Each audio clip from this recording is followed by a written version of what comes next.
Hawkmen.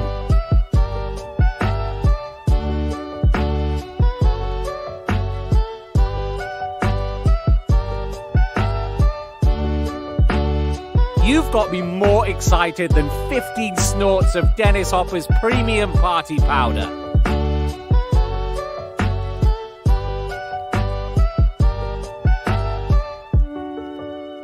It's a decent film, but it's no Sex Lives of the Potato Man.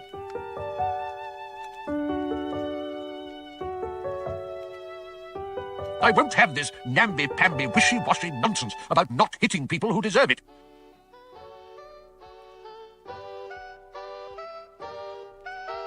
I cry a lot.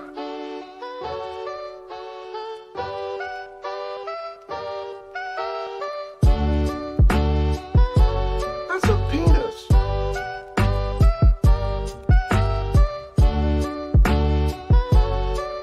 Gotta give it that fuck. Spit out that thing.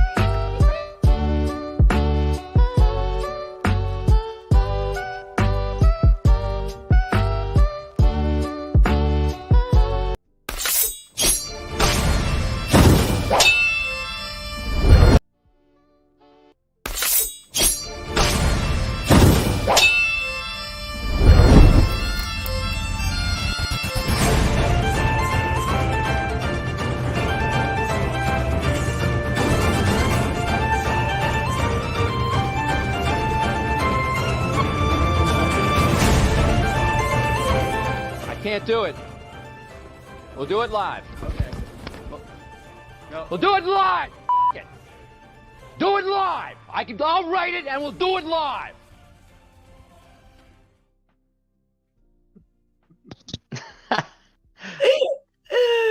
Oh God. Brothers, sisters, countrymen. We've been here before, and I ask you to join me once again. We stand on the precipice of battle, armed not with swords and shields, but with snark and an inexhaustible supply of alcohol. Today we face the formidable foe known as Iron Flame, a tome so rife with cringe that it could bring even the most stalwart warrior to their knees. We march forth into a literary battlefield, littered with overused tropes, love triangles, and plot conveniences that would make even the most patient of souls roll their eyes. As we delve into the saga of dragons, destiny, and dubious romantic decisions, remember this is our mission. Remember this, our mission is not merely to survive the experience, but to dissect it with the precision of a surgeon. We shall highlight the cringe-worthy moments, critique the plot holes as if they were enemy fortifications, and stand strong against a barrage of nauseating young adult angst. Not ourselves. Sorry. Not just for ourselves, but for future readers who will one day thank us for taking this burden upon ourselves. So gear up, dear comrades. We may not come out unscathed, but we shall emerge with tales that will echo through the ages, or at least until the next dumpster fire releases. Soldiers, if this live stream does not kill or irreversibly maim you, it would be a great honor to us if you would check out the description for links to our socials like Twitter, Discord, and Patreon, where you can watch our content live as we record it and participate in the chat. If you're a new recruit, please remember to like and subscribe after filling out the appropriate paperwork. That is all. Nice. Very nice. Actually, I should be doing the Pledge of Allegiance or something. Oh man, guys, we are talking about Iron Flame today, and we did Fourth Wing about a couple months ago, 3 months ago, something like that, sometime during the summer. And yeah, we've decided to punish ourselves once again because we love Sam so much, and she wanted to do Iron Flame, so. Here we are. Sam and Gabe, obviously fellow co-hosts here, how are you guys doing, and how has your week been? Oh, I'm good. Week's been mediocre. Yeah. Yeah. It's I'm kind of sick of not working. Right. Yeah, Yeah. I get like that too anytime, even when I have a vacation or something. I'm like, I need to get back in the flow Yeah, it's of just not going to having work. a routine is what I think really messes it up for me. Um, Yeah.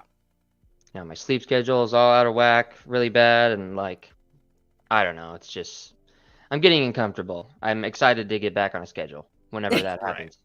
You still Hopefully. Right. don't know when you'll be back? Still don't know. Yeah, we rejected the last contract yesterday or 2 days ago, 3 days Ugh. ago, and so we'll see. They have to put out another one. We'll have to vote again. Ugh. Yep. Yeah, I'm like that. I need my work routine for my schedule. I need to get out of my house. Yeah. Mm, It's like me time, even though you Yeah, wouldn't. totally. No, I, no, it is. It is. Yeah, it absolutely is. That's why I love my job because like I don't have to deal with anything other than just my work, and yeah. I can like put in my headphones and listen to books all day. Like it's awesome. I Mhm. love it. Love every second of it. Yeah. And not having that sucks. Yeah. Yeah. My only issue is it's our busy season at work. It's like Yeah. officially our busy season. And I can't even like put my headphones in for a second because that's how much our phone is ringing. Ugh. And we're a pretty small office. There's like 4 of us who would like answer the phones on like Yeah. the call coming in, and I'm usually the first line of defense. And I am now spending like 80% of my day on the phone. Ugh, jeez. So I just have not had any time to listen to anything at work. Yeah. Like I can't even like listen to music. It's just like there's no point. I would be pulling my Yeah. headphones in and out. So, but then when I get home, I'm so tired. You know what I mean? right. Yeah. Yeah. And my 7-year-old has been giving me some issues lately. So it's a really tough season right now. Yeah. That's Yeah. fair. Tough season it is. Yeah. Yeah, for So, sure. get through it though. Always do. Mm-hmm. Yep. Yep. Yeah. How about you, Spencer? Yeah, my week was pretty good. I was supposed to go to a comedy show either that on still didn't Friday or happen? last night. No, it never happened. Dang. And yeah, I definitely have thoughts about that whole situation, but I was kind of bummed about that. But otherwise, my week has mostly been fine. I'm doing a project where I'm literally just at a vacant library and I'm just cleaning it like top to bottom, like every Nice. corner of it. Because like the drywall guys came through and they got drywall everywhere. So I'm just going through and like chiseling drywall mud off of Yep, like yep. windows and stuff Oh. and just like cleaning it.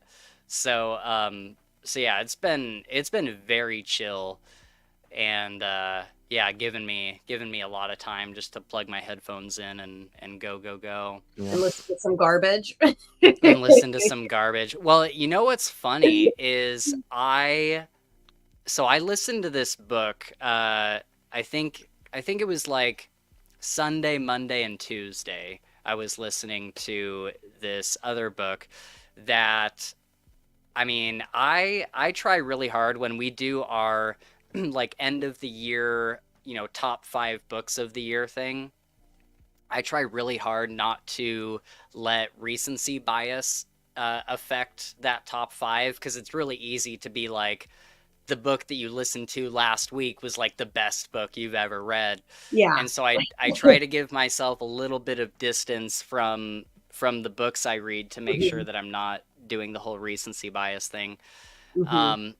But I read a book that it's literally like one of those books that you read and you're like, I cannot believe that I've gone years without reading this book. Like it was so incredibly good. I would be shocked if it wasn't on my top 5 for the year or if it wasn't at least like a very high honorable mention. Mhm. And then I went into reading this book and I was just like, dear God, like literally like possibly one of my favorite books of the year to Iron Flame. And I was just like so depressed. I was so just like emotionally damaged and mentally damaged. But the book that I'm talking about that I really loved is a Sherlock Holmes book. And I've always been, I kind of want to make a review on this.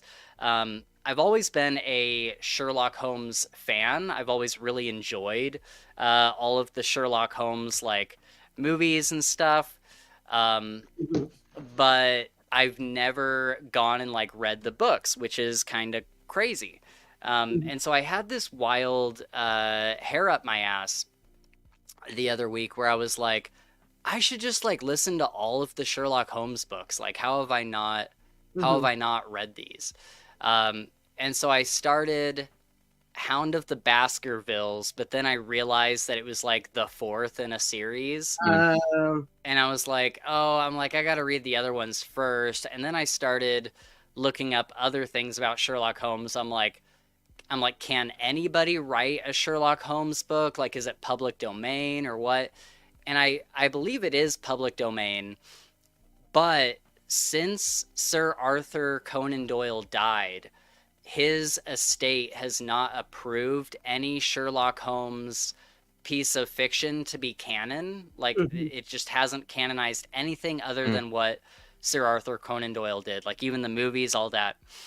And so there's this book that came out in, I believe it was 2014, called House of Silk.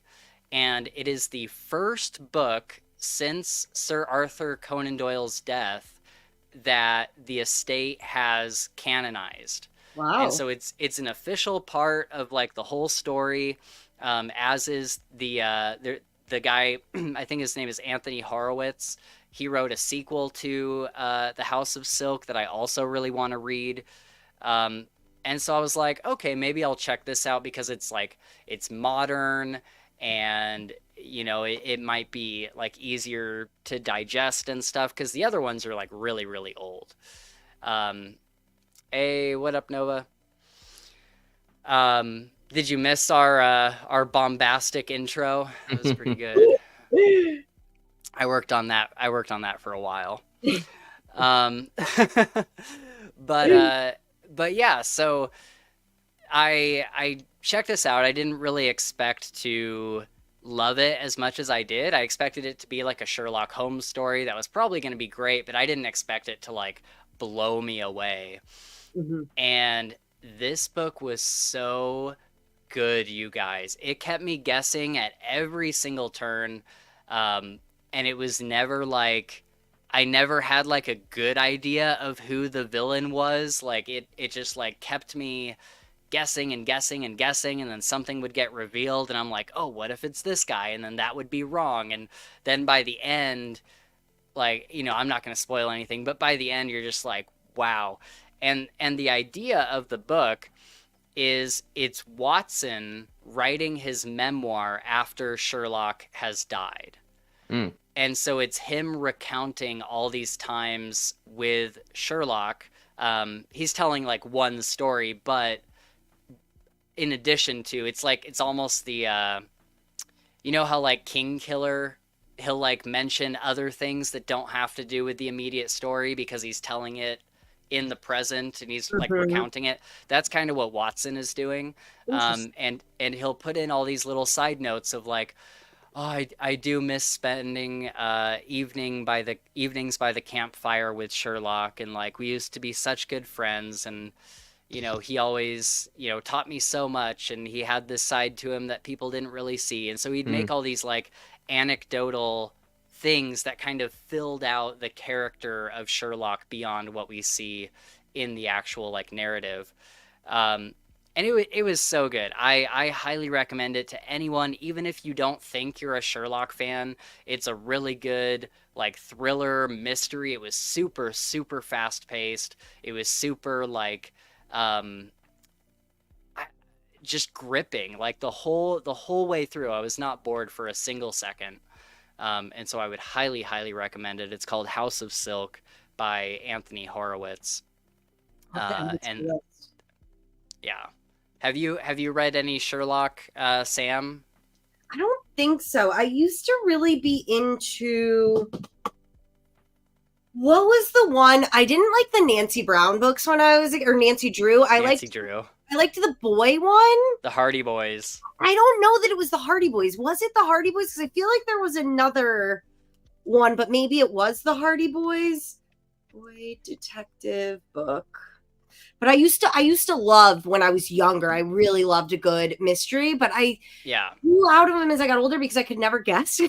You know, like it was always a really big shock to me, but not in a fun way. I was like, oh, okay, you know what I mean? So, Interesting. Out of them. Yeah, I think House of Silk might change your mind because it was not like I felt totally satisfied by the end of it. Like the way they explained how everything came to be. When you look back on it, it's like, oh, all of the pieces were there and you can totally see like how they got to this point. But like the author was so good at like tangling you up in this mystery that you're not paying attention to some of these clues that Sherlock Holmes is picking up on. Like at the very beginning of the book, this won't spoil anything. It happens in like the first or second chapter, but Sherlock and Watson are investigating this crime scene where somebody's house has been broken into, and they think that there's this person like stalking them that's like out for revenge of some kind and is gonna try to kill them and get as much money out of them as they can. And so Sherlock is kind of like walking around the grounds and he's like checking things out. He's like, you can see like this bush is disturbed here, so he obviously walked through these bushes and that's how he got up to the window and all that kind of stuff. And then he looks at the fountain and he says to Watson, I wonder if this person can swim. And he's not talking about he's talking about like a character in particular. I won't say who, but he's talking about like a specific character that was like that's involved in this whole scene. He's like, I wonder if this character can swim. And Watson is just like, what? Like what does that have to do with literally anything? But Sherlock has a reason for it, and you find out later on in the book, and it was such a good reveal. I just had a fantastic time with it. The narrator was very, very good for the audiobook, so highly recommend. Highly recommend. I haven't had like a new book, I feel like, in a couple months that I finished and was like, wow, you know? Like when we did the Stormlight book, I'd already read it, so it wasn't brand new to me. The horror ones were okay, but it's just not my genre. It's not anything I would pick up on my own. And the other one I think I squeezed in, I was like, oh, I liked it, but I didn't love it. You know what I mean? I've definitely been missing that feeling of finishing a book and being like, oh my God, that was amazing. Kicks me back into my reading cycle again, my nonstop one. And I feel like I've been missing that almost since, what was it? Not Empire of the Vampire, but like the second one. Oh, Empire of the Damned. That or Will of the Many, whichever one came second. It's been like that long for me since I've had just like a drop down knockout react to a book. Unfortunately. Really? What about like the Lies of Locke Lamora books? Because that was after those. I enjoyed them. I definitely enjoyed them, but it wasn't. I can't say it's something I would probably pick back up ever and do a reread of. And to me, that's like the identifier of like, oh my God, I loved this so much. It's like rewatching a favorite show again. And I enjoyed it, but you know, it was. I assumed the Locke Lamora books were something that you would be rereading in the future. I really enjoyed them, but they were not. They just didn't hit me in that way by the end, you know? Right. Yeah. Okay. Well, I think that when you read King's Dark Tidings, you will feel that way again. I really do believe that. I think it's that good. And I hate to like overhype something, but there is not a single person that I have recommended King's Dark Tidings to that said it was okay. Like everybody, every single time I've recommended it, someone has come back to me and been like, that was amazing. Thank you so much for recommending it. And even Holly Tinsley, I got her to, she's reading the first one right now. And I expect she's like so weird about books. Like she reads very, very slowly, and she doesn't really like a lot of things. Or I mean, like she does, but not like the same kind of things that I like. Um, and so when she came back and said, "I hate to admit it, but I love this book," I was like, "Oh yes, let's go." So yeah, I think you're gonna love it, especially the second one. I think the second one is a lot of people's favorites. Mhm. But all right, soldiers, let's stop procrastinating. We've had our rations. We've drank some of our alcohol, and we need to go into battle with Iron Flame. And you know So- what? Let me say, I don't go on YouTube a lot. I know this is going to sound weird, but I'm not a big YouTube person. I'm just not. I think it's the like having to find and, search things. And it's just too much for me. I just put on my regular shows. But, today I was like, well, let me see like how some other people have reviewed this book. You know what I mean? Like, let me just like see what YouTubers have said.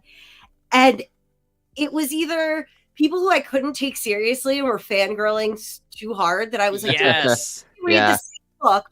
Or I found this one girl and I wish I had written down her YouTube page. So if other people are interested in this type of content, they could see hers because she was eviscerating this book like Yeah. by chapter and reading out lines. And I was like, 2 weeks ago, or a week ago, I never would have thought like I'd be in this place. But upon this reread, I almost wish I hadn't reread it because the reread was horrific, and I did a lot of audiobook, and the narrator drove me. Oh, it's awful. Yeah. Oh, so bad, so bad. Speaking of YouTube, though, I did the same thing today. I was like, I need to know what the general consensus is before I eviscerate this thing. Yeah. And I found a lot of them were like negative reviews. A lot of people were like, even the people that loved Fourth Wing were making videos like this was such a huge and total disappointment. And I found this guy, the title of the video is Iron Flame Review from a Guy's Perspective. And his channel name is Carry the Snail, Cary the Snail. And he just kept hitting points that like I had already written down in my notes. Yeah. And he was so funny.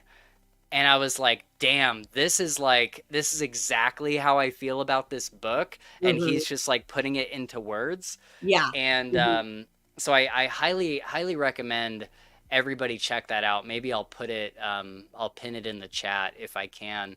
But yeah, why don't Sam, I guess since you started us on this road, do you want to talk about your reaction to this book? Because you read it once before, right? Yeah. And it's funny because I really started thinking about it because I was like, I swear I enjoyed this the first time. And one thing I did read online that I found interesting was that the author, Rebecca Yarros, when she wrote Fourth Wing, it was her first ever like step into fantasy. She had always done romance books in the past. And so she had basically like written it all on her own. And then it took off like crazy. And so she really rushed to put that second book together. But the second time she really had a lot more of like publishers on her. And, the publishers had a lot more of their hands in the plot and stuff like that. And I think it really shows that she was rushed and that she didn't have time to really think this book out because it felt like she threw a bunch of crap at the wall and tried to figure out what would stick and went with it. And when I was thinking about it after my first reread, I go, you know what? I remember trying to pick it up for a reread and I couldn't do it at the time. And that should have really set off alarm bells, you know what I mean? But reading it again the second time fully, I felt like I was reading through your notes earlier and I thought you said something really well, Spencer, where you said, this feels like a book written for teenagers that is definitely not written for teenagers. And I was like, yes. Yeah. Because if you think about it, like the whole, really what I noticed this week when I was reading it was like, this book has so much young adult language and so much like it's like built in a sappy young adult way. And I don't get me wrong, there are some young adult books that I love. Like there are quite a few actually. But I think we'd be kidding ourselves if we didn't mention that young adult tends to have certain tropes. It tends to be written in a certain kind of way. And that's exactly what this book feels like. But there is no way in hell. If I had like a 14-year-old daughter or something, there is no way I would let her read this book. Like, there's Yeah, no way. for real. And like everybody's got their own parenting style, I guess. But I could not fathom at least a young teenager reading this book. Yeah. You know, it's like whiplash back and forth. Like, yeah. am I reading this for a young adult? Am I reading this for an adult who likes a really spicy book? Because I cannot figure out which category to put this book in. Yeah.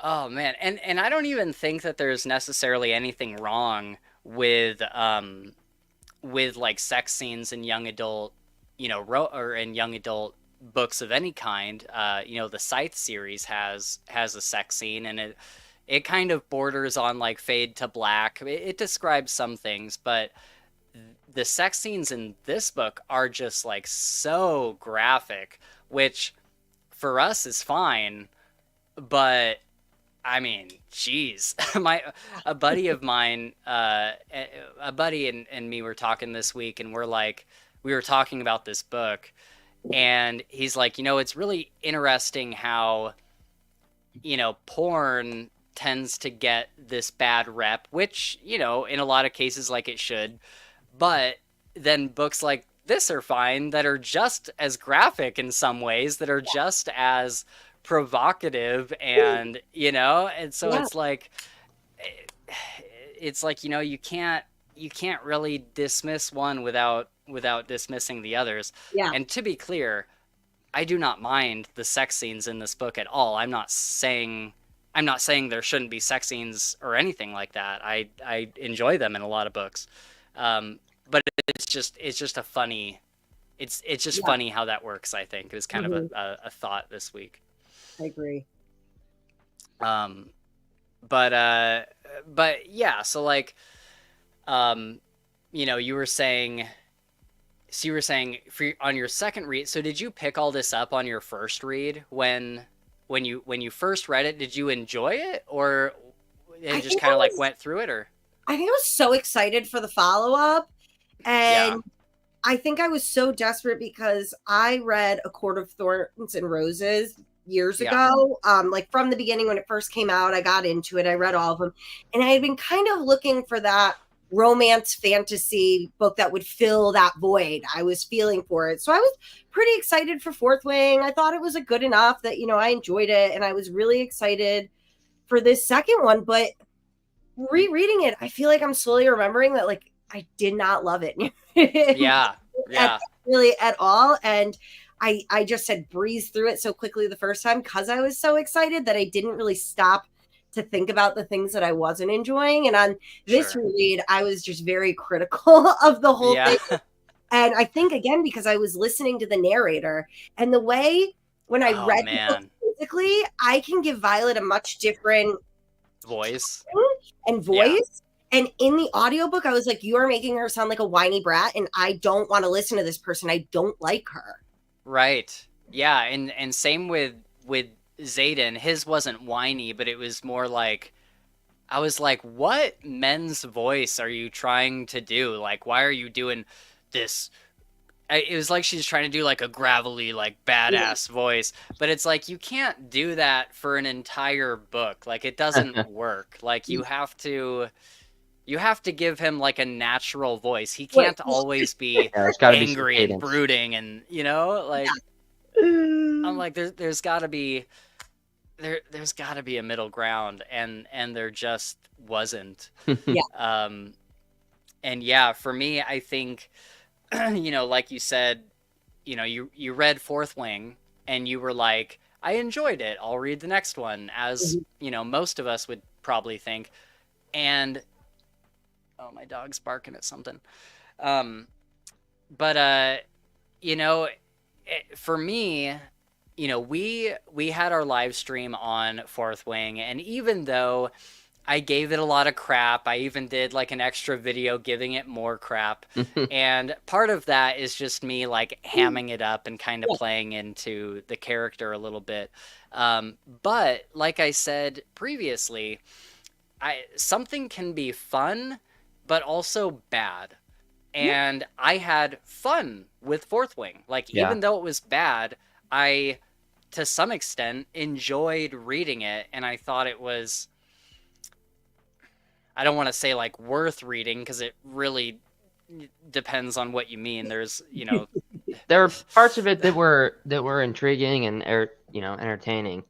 Like, I think they did the dragons, the introduction of the dragons and their whole system really well. Great. It was awesome. Yeah. And so, like, at least that's reading the first one, like, I latched onto that and I was like, okay, this is cool. Like, I can do this. And then it just goes to shit after that. Yeah. Yeah, the dragons, they felt like they were rarely there in this book, rarely seen. One was asleep, you know, the entire book or something. The entire book. Yeah. And then and we only think... Oh, sorry, go ahead. No. Yeah. That's it. One was asleep the whole time. Yeah, and you would think that Rebecca Yarros would use that time to get you closer with the other dragon, with Taryn. That's what I was hoping for. Taryn's hardly ever there, so it's like, what? But I think, you know, going back to my other point, I was thinking, like, you know, the first book was bad yet enjoyable, and that's kind of how I look at something like Twilight. I will watch Twilight with you any day of the week. Like, I love that. Yeah, like the times that I've seen Twilight or read one of the books, I have enjoyed it, but it's also bad. Like, it is just straight up badly written. There's so many plot holes, so many plot conveniences. So much of the romance was super cringy, yet better than this one. But, you know, I can admit that all those things are bad while still enjoying it. This was a book where I was struggling so hard to read through this week. I was just like, I kept taking breaks and like watching YouTube and then looking at the counter on Audible and being like, oh my God, I have 16 hours to go still. Oh my God. And like, that was another thing, was usually when we're reading a book, even if I'm only sort of enjoying it, I'll look at the counter and be like, oh, 6 hours have gone by. I didn't even realize. And this, it was literally like watching paint dry. Like, I would check back. I'm like, surely I've read 4 hours, and it's shown me that I've only read like 1.5. And I'm like, oh my God, I just need this to hurry up and get to the point. There was too much filler and fluff. Oh, God. And Violet being mad at Xaden, and it was too much. It was kiss and make up, get angry. Kiss and make up, get angry. Kiss and make up, get angry. And the plot line could have been. I think the plot itself was actually a decent story in and of itself. But when it comes to the back and forth with Xaden and Violet, this might have been the first time I was reading a fantasy novel where I enjoyed the plot more than the actual like main character romance. You know, I was like, this is awful. This is so annoying. Violet is acting like a bratty little 15-year-old almost with the way that she reacts to things, but you want to be treated like an adult, you know? Right.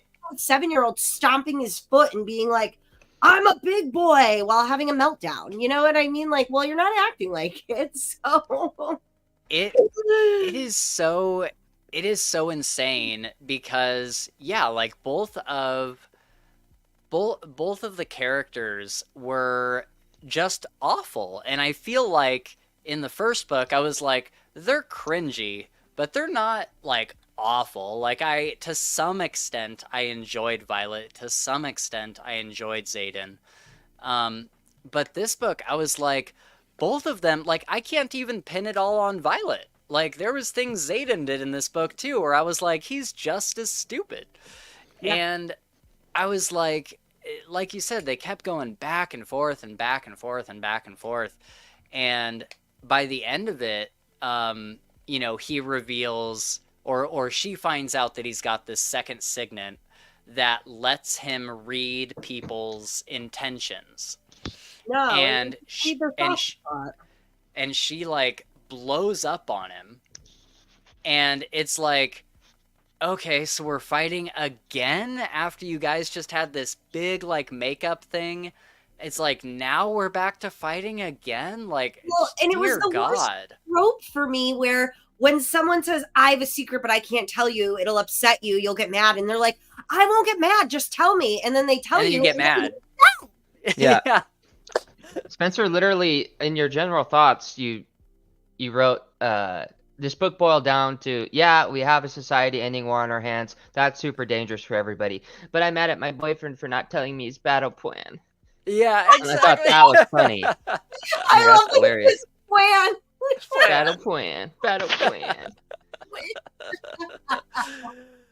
Oh, it was so infuriating, because the thing is that Xaden, he's the leader of a revolution.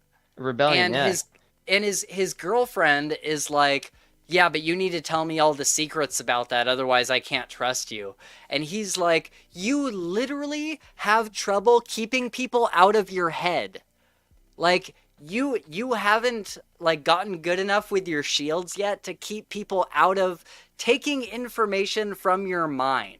Yeah. So why would I tell you any of the secret battle plan or anything that's going on?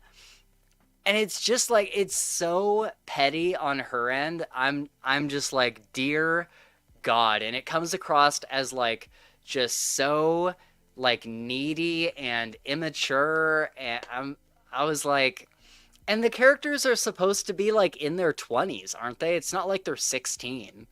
And so it's like, I just, it completely, the whole romance completely lost me. Whereas in the first book, I was like, this is all right. Let's see where this goes. But yeah, I thought the other thing about this book, involved with the romance to some extent, is Dane. And Dane having a little bit of a redemption arc and finding out that he didn't know, he didn't fully understand the consequences of what he had done when he took information from her head. Mm-hmm. And I really like that aspect, and I think that could have been explored in a way better way, because it's a good plot thread. And I'm like, man, it would be so cool. And I thought it was going to happen for a second. I'm like, man, it would be so cool if in this whole book it does the Twilight thing where Xaden is acting like an asshole, and then you have Dane who's like, I'm so sorry, I didn't realize what I had done, like, I will make this up to you. And like, he has a whole redemption arc, and then it's like Dane or Xaden, and you actually have like a legit love triangle. But she tells him like halfway into this book, she's like, we will never be a thing. And he's just like, oh, okay. and it's like, I mean, okay, then what's the point of even having Dane there? Why isn't it just some other character? Yeah. Because it just kind of like blew my mind. I'm like, man, that would have been actually good if she had found a cool way to have Dane have like a full redemption arc. But we just get him like saving her like halfway through the book, which was great. That was probably like one of my favorite parts of the book. Mm-hmm. But then it was just kind of like, okay, now he's just in the background. He's just one of the soldiers. Mm-hmm. So anyway, I have a few more things in my general thoughts here. The over-explaining was driving me nuts. And this doesn't really have anything to do with the plot. It's more of just like a writing issue. But, you know, I think when authors over-explain stuff to the audience, it can kind of feel like, well, you think I'm stupid, because obviously I got that from context. You don't need to like explain this whole thing to me. And the example I have here is when Violet says to Taryn, you've gone 12 hours without water, and he says, and I could go another 12 if need be. which would be great if it had just been left there, because then you as the reader are like, oh, the dragons, they can hold more water than humans, they don't need it as often. You're putting all these pieces together in your head. You don't need somebody to explain that to you. You can get it from context. But then he says dragons can go much longer without water than humans, and I was just like, God damn it. Well, to me, do you think your writing is that bad that we can't get it, or that we're that stupid that you have to? Right. It's like, especially in a moment like that, such a throwaway thing. It was not needed in any way. Right. Like I can put the pieces together. Thanks. Like, I don't need you to hold my hand through all this, which also kind of goes back to, is this book written for young adults? Or is it written for adults? Yeah. It's like, because I could see that maybe in like a very young adult book where it's like you're introducing readers to certain concepts and you need to make sure they get it or whatever. Mm-hmm. But it's just like, you gotta pick an audience. You gotta pick an audience. Yeah, please. And then Sam, what the fuck is going on with Jack Barlow? What did you think of this whole thing? I'm so curious. I thought it was one of the like better plot points in a way, because only because I think I would have fallen for it if I had been Violet. You know, he saved her life, and you're like, oh, he's like this good guy now, and then you know you find out he obviously was not, and it was all their intended plan. It was one of the plot points I actually enjoyed in the book. But again, I mean, it was kind of expected in a way, so it wasn't like a huge surprise to find out that he was bad the whole time. No, for sure. I think my issue with it is just him coming back in the first place. Just like, I don't think he's needed. I don't really. Yeah, like he was such like a one-note villain in the first book, and it made sense that he died by the end of the book. He served this in book 1. We didn't need him in book 2. Right, and to me it reminded me a lot of, and I would be shocked if this was not the direct inspiration for this character, but do you remember in the Hunger Games where there's like that big buff blonde guy that's like her enemy in the ring, and she like at the very end of the first Hunger Games they're up on that thing and she like kicks him into the dogs and he gets eaten? That's what this guy reminded me of. And it's almost like an exact one-to-one inspiration-wise. Like, it's basically the same exact character. And so it's kind of like, it would be like that guy from Hunger Games coming back in the second movie. And it's like, why? We have enough guys in the book. We really didn't need this. Right, yeah. Like, we didn't need it. And then I also... like, even with him coming back, the part that interested me was, oh, what if he came back and now he's on Violet's side because he had this whole, like, near-death thing. Yeah. And he realized, like, what am I doing? I need to be on the side of, like, the rebellion or whatever. That would have been super cool because, like, the first time that he saves her from falling off the edge of the college or whatever, that was a moment for me where I was like, oh shit, sick. Like, that's awesome. Did you think, like, is he gonna, like, push her back off suddenly? And then he's like, oh no, like, you know, I didn't know, but I heard screaming and I saved you. Yeah, I didn't really know what to think. It honestly was, like, a good part of the book for me. I was like, dang, like, I did not expect this. Yaros is doing something with his character that I didn't see coming. Good for her.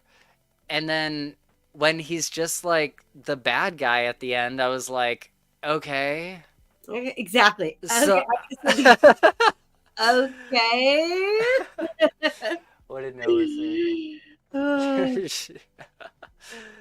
Yeah, I did a whole Nova. I did a whole speech at the beginning using the helmet as a prop. Okay, so yeah, so that was like, I was just like, man, and then it made me realize maybe I don't understand how these dark wielders work, So like, are they just like zombies that can get turned? Like did you you ever understand? watch The Magicians? No, I've been meaning Magicians to. was a book by Lev Grossman, I think. And I never read the books because I happened to watch the TV show first and it was on Sci-Fi. I loved The Magicians, you guys. It was phenomenal. It's one of my go-to like rewatch shows. And in it, if you try to overextend yourself with your powers and take your magic too far, you turn into this thing called a Niffin, and you're essentially like this energy being that's evil. And that's what I feel like the Venom Venom, yeah. in this book, where it's like they tried to do too much and then the power just overtakes them completely. And I find that a very interesting concept. And the other concept that I found so interesting and we don't get any of is how all of these people keep saying, like, the Venom that are near her, like, oh, I'll take you back to our master. He's going to love you. I'm going to get a huge reward. And we never find out really any more about that. I wanted her to get captured and see like what's really going on behind enemy lines. Yeah, because I think the thing Yaros needed to do in this book that she didn't do is really explain what the Venom want. Because at this point, they just seem like bad guys for the sake of being bad guys. And it's like, okay, so they want to destroy the kingdom, but like we just don't know enough about them. And it doesn't feel like, you know, there's some books where it's like, well, we're not supposed to know yet because we'll find out in the next book. It's this big mystery. But she doesn't really treat it like a mystery. She treats it like ta-da, here they are. And I'm left just kind of being like, well, okay, but I think we needed some more information about them, because it reminds me a little bit of like, say, like an Impact Winter or Empire of the Vampire, where you've got these bad guys who, if they had their own way, would really eventually lead to their extinction a lot quicker than usual, because what they want is going to destroy what keeps them alive, you know? Like in Empire of the Vampire, if you turn everybody into vampires or you eat all the humans, there's not going to be any of your food source left eventually. Right. So I needed more from their side to know what their goal was. Why are they fighting this fight? Or are they just stupid, mindless, bad people who want to see the world burn? Yeah, that's what I was trying to figure out, because at the end we see the sage in that very last like epilogue type thing with Xaden. We see him like fighting the sage, and I wish we had seen the rest of that battle because it kind of cuts off, which I was also really irritated with. You're like, the one thing I was not minding listening to, you cut me off. Yeah, I'm like, the one cool part of the book where we get Xaden's POV with a different narrator, and he's fighting like this ultra powerful Venom like wizard guy, and then he like wakes up in bed with Violet like halfway through it, and I'm like, what are we doing here? Why are you giving me these blue balls? I'm just like, what the fuck? So that was really irritating. And then not only that, did we have any parts we enjoyed? Were there any points we enjoyed? Okay, yeah. So let's talk about the parts we enjoyed, because there are a couple. They all come with their own caveat, but there are ones that I enjoyed. So I thought by far the best like overarching character plots throughout the book were Sloane, Liam's sister, and Auric the prince. I thought that was such a cool idea, to bring the sister that Liam tells her to protect. She's like here this year, and she hates Violet. I was kind of like, well, why does she hate Violet? Just because she was near Liam when he died? Like, with or without Violet, he would have died on this mission because he's part of the rebellion. It has nothing to do with Violet. But anyway, I can overlook that. That's something that I can give grace to and be like, okay, whatever. So I really liked her storyline, and I loved the scene later on when you know, they've met up with the Griffin writers, and they're all kind of like this big team. And Violet notices that Sloane is treating her better with more respect and care. And Violet's like, "What's up with that?" And Sloane says, "I'm in the October letters." And it's when Liam was being a bodyguard to Violet. That was like the one time in the book where I was like, oh, that hits me in the feels a little bit. I really, really liked that. And I wish the book had like significantly more of that. Because that was really, really good. Yeah. But unfortunately, we just don't get much with Sloane. Like she's there, but there's not that constant interaction. And so I feel like that was a little bit of a missed opportunity.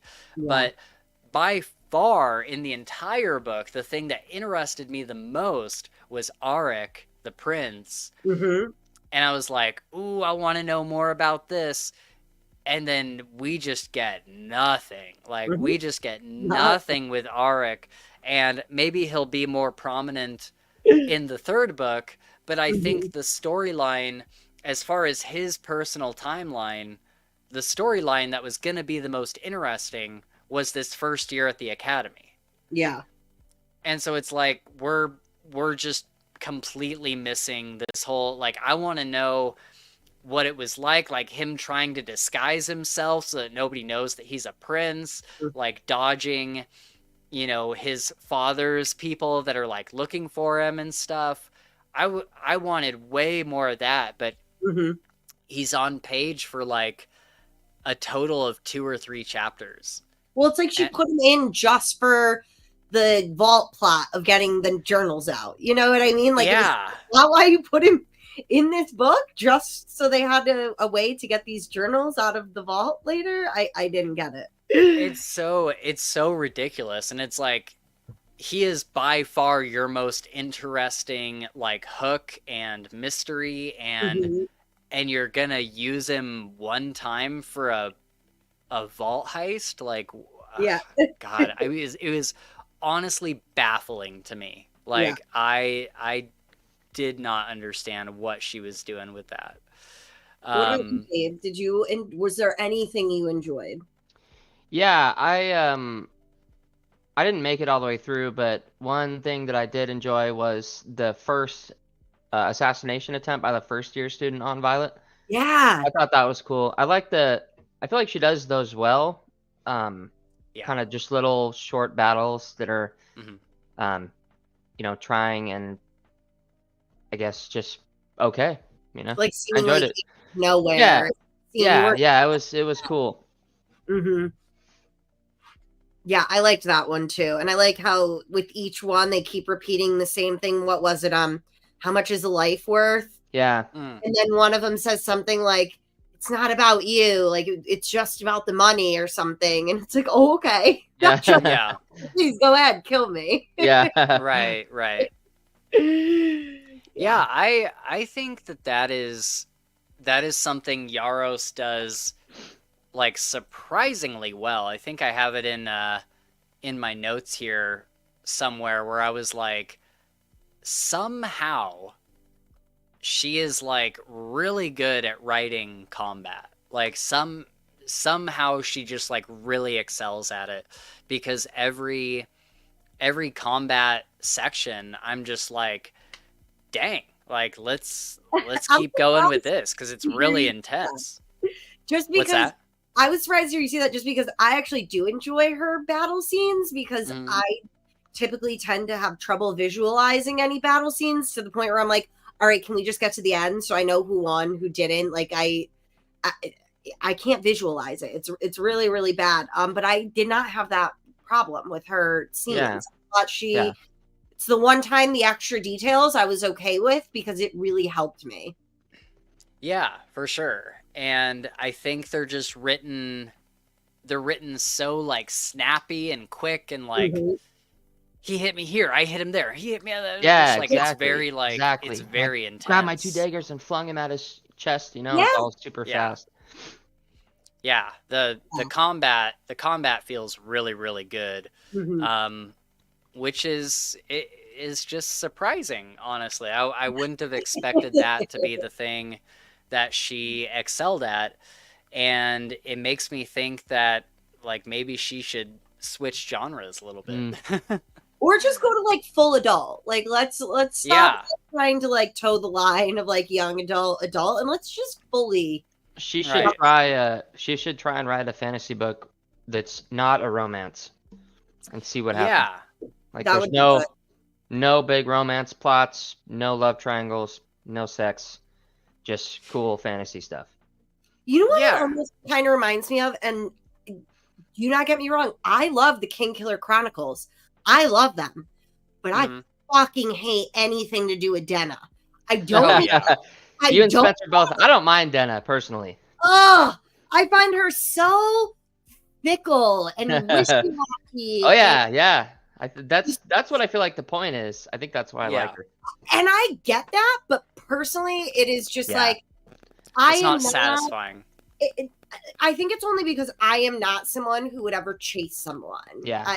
Like for that long when they've shut you down or made you feel so shitty so many times. And I think that's why in King Killer, I'm just like, oh my God, this is so annoying. But it reminds me of that in a way where it was like, I don't want or need this. Like I could fully go without it. Yeah.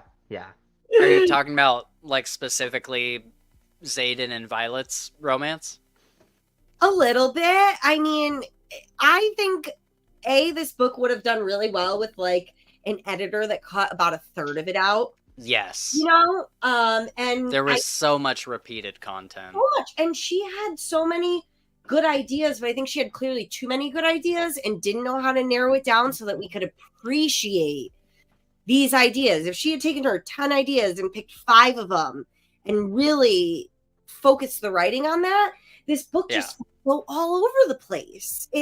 And the main focus was Violet, I love you, I hate you, I love you, I hate you, and I have no tolerance for that. I have no tolerance for that.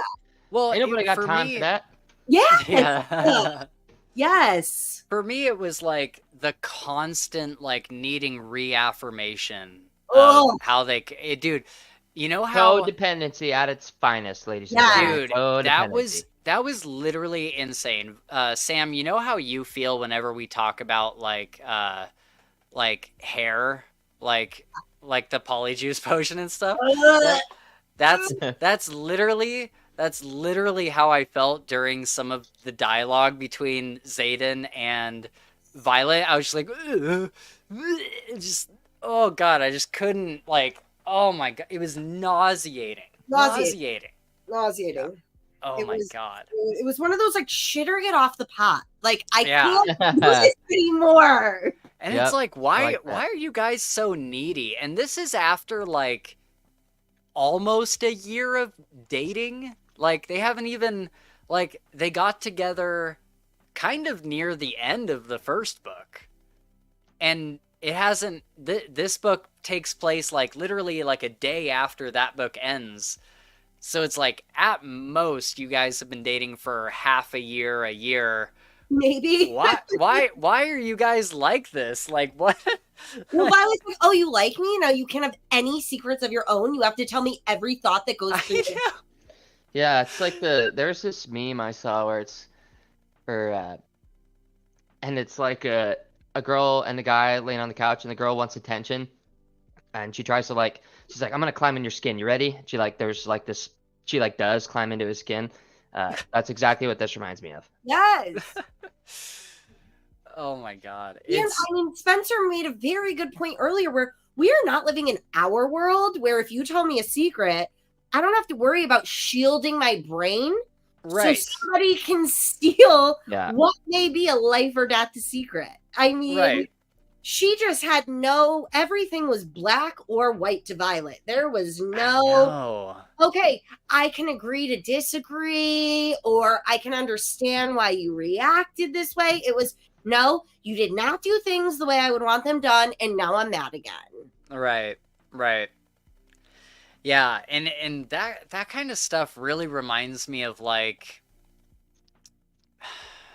I don't know, maybe like the early books of Twilight, but I feel like even Bella like grows out of that and she's like, whatever, you just do whatever you want and I'm gonna be in love with you. Yeah, very quickly, very, very quickly. If anything, it reminds me of, in a way, you guys, I would highly doubt, have watched The Vampire Diaries. Oh, I have. I've seen every season of The Vampire Diaries.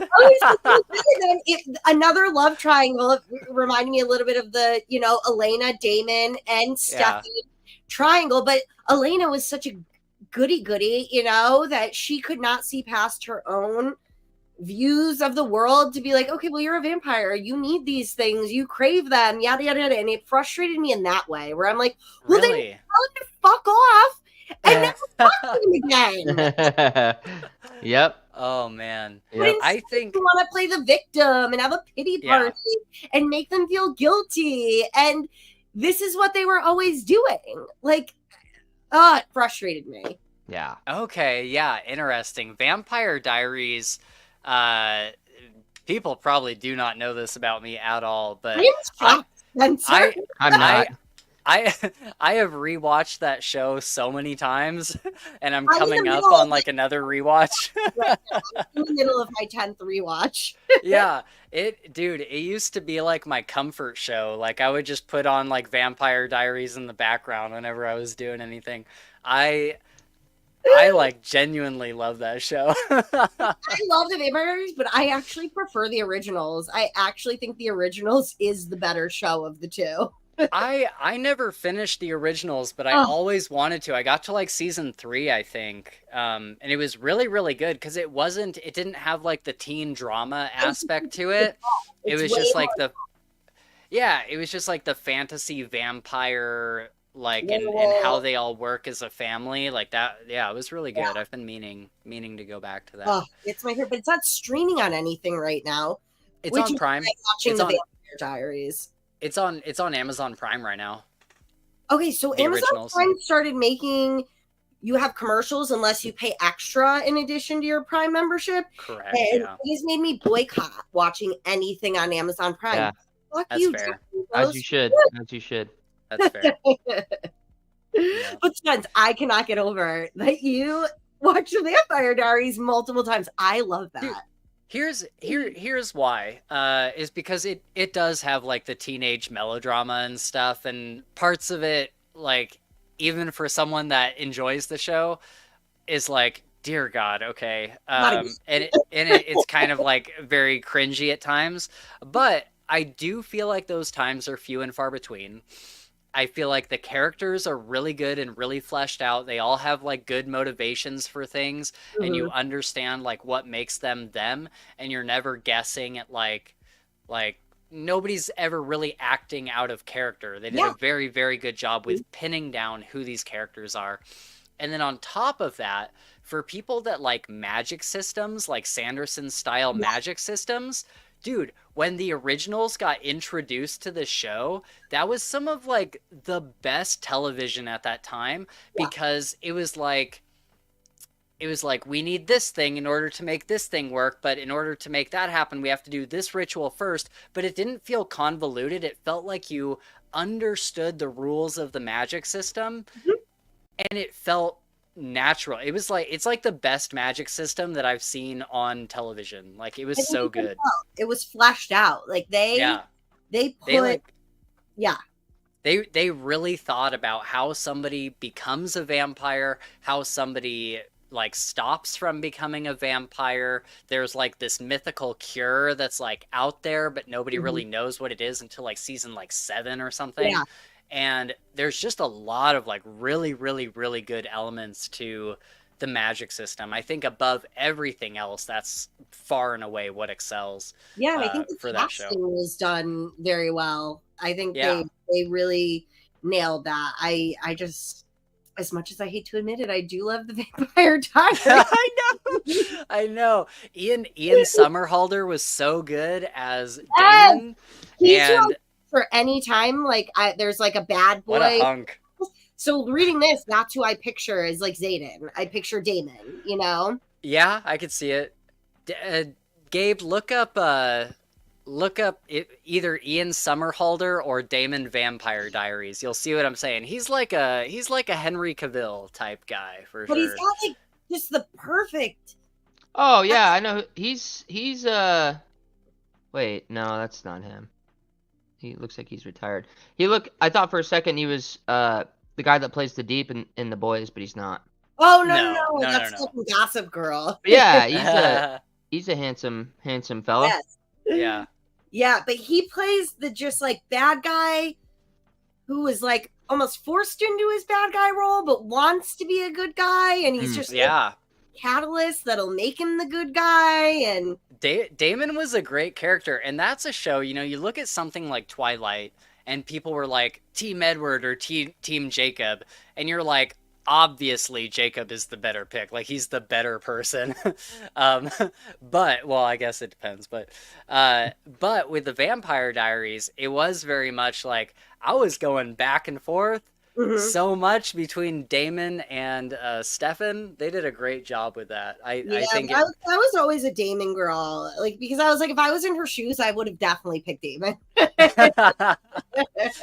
I was going back and forth because I was like, because you have, I mean, we're going way too far into this. But like you have like the pure and true love of Stefan, who's like always going to be the good guy, and then you have Damon, who is an asshole a lot of the times, but then you get to know him, and it's like, it's so good. I just love it. Maybe that'll be one of our side episodes. We should do a Vampire Diaries. That would be so fun. That would be so much fun. I will, like, as cringy as it is, I will never apologize for enjoying Vampire Diaries. But I've literally been going through my rewatch lately because I got these paint by number kits, but they're on a canvas that like I got 4 of them, and when they're done, like I'm gonna hang them on the wall. And so I was like, what's a show that has 1 million seasons that I can put on that I haven't seen in a while? And I threw it on, and so I'm at the part where like the originals have showed up and everything's going crazy, and I'm like, this is the best. I'm like, this is that's the best part of the show. It's the best. Oh, so good. Now I gotta do a rewatch. I'm gonna start watching this again tonight. We'll plan for a Vampire Diaries stream. Okay, we'll do it. We'll do it. Okay, so I want to ask you guys, what did you think of the introduction of Cat to Iron Flame? I mean, it's part of my favorite parts of the book, sadly. Is it? Okay, cool. Yeah, talk about that. Before I started my reread, I was like, oh, I really want to read that part where they go to the guy's mansion where they're going to get the luminary. It was just something that had stuck out in my brain, and I was like, I just want to go there, and I want to read that part. And I really enjoyed it. I really did. It's that stupid drama that I love, except I got really annoyed that Violet knew what Cat's power was, I thought. And so that it took her so goddamn long to find out that Cat was messing with her emotions just annoyed me. I was like, you dumbass. You're in a magical world. How are you not on at all times? See, I chalked that up to just like teen drama, like her getting hyper jealous and angsty and stuff. I don't think I saw that coming. But surely once she knows, she should be on guard a little bit more, but she kept letting it get her all like riled up. I thought, that power was interesting because I'm like, that's definitely like all of the Signet stuff was kind of taken straight from Twilight, because I think that's Jasper's ability, right? He can kind of like fluctuate emotions and like make people feel certain things. Yep. And that's how a lot of the Signets felt in this book. I'm like, it seems just like ripped straight from Twilight. But yeah, so what did you think of like Cat as introduction, like enemy, resolution, ending? Like what did you think of her whole? Do you have any thoughts on that? I kind of thought, like, what was the point if you're going to have the whole Sloane arc? Why did we also need the Cat arc? Why did we need... They were so similar that it was like, this feels a little redundant in a way. Somebody who didn't hate Violet and does, and then they overcome it. And so it just felt a little redundant to me at that point.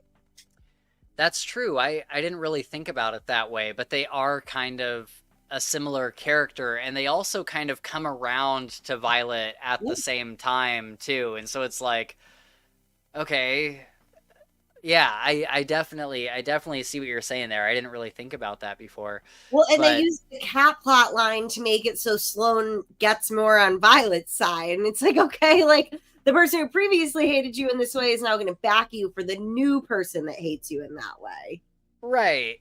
Yeah.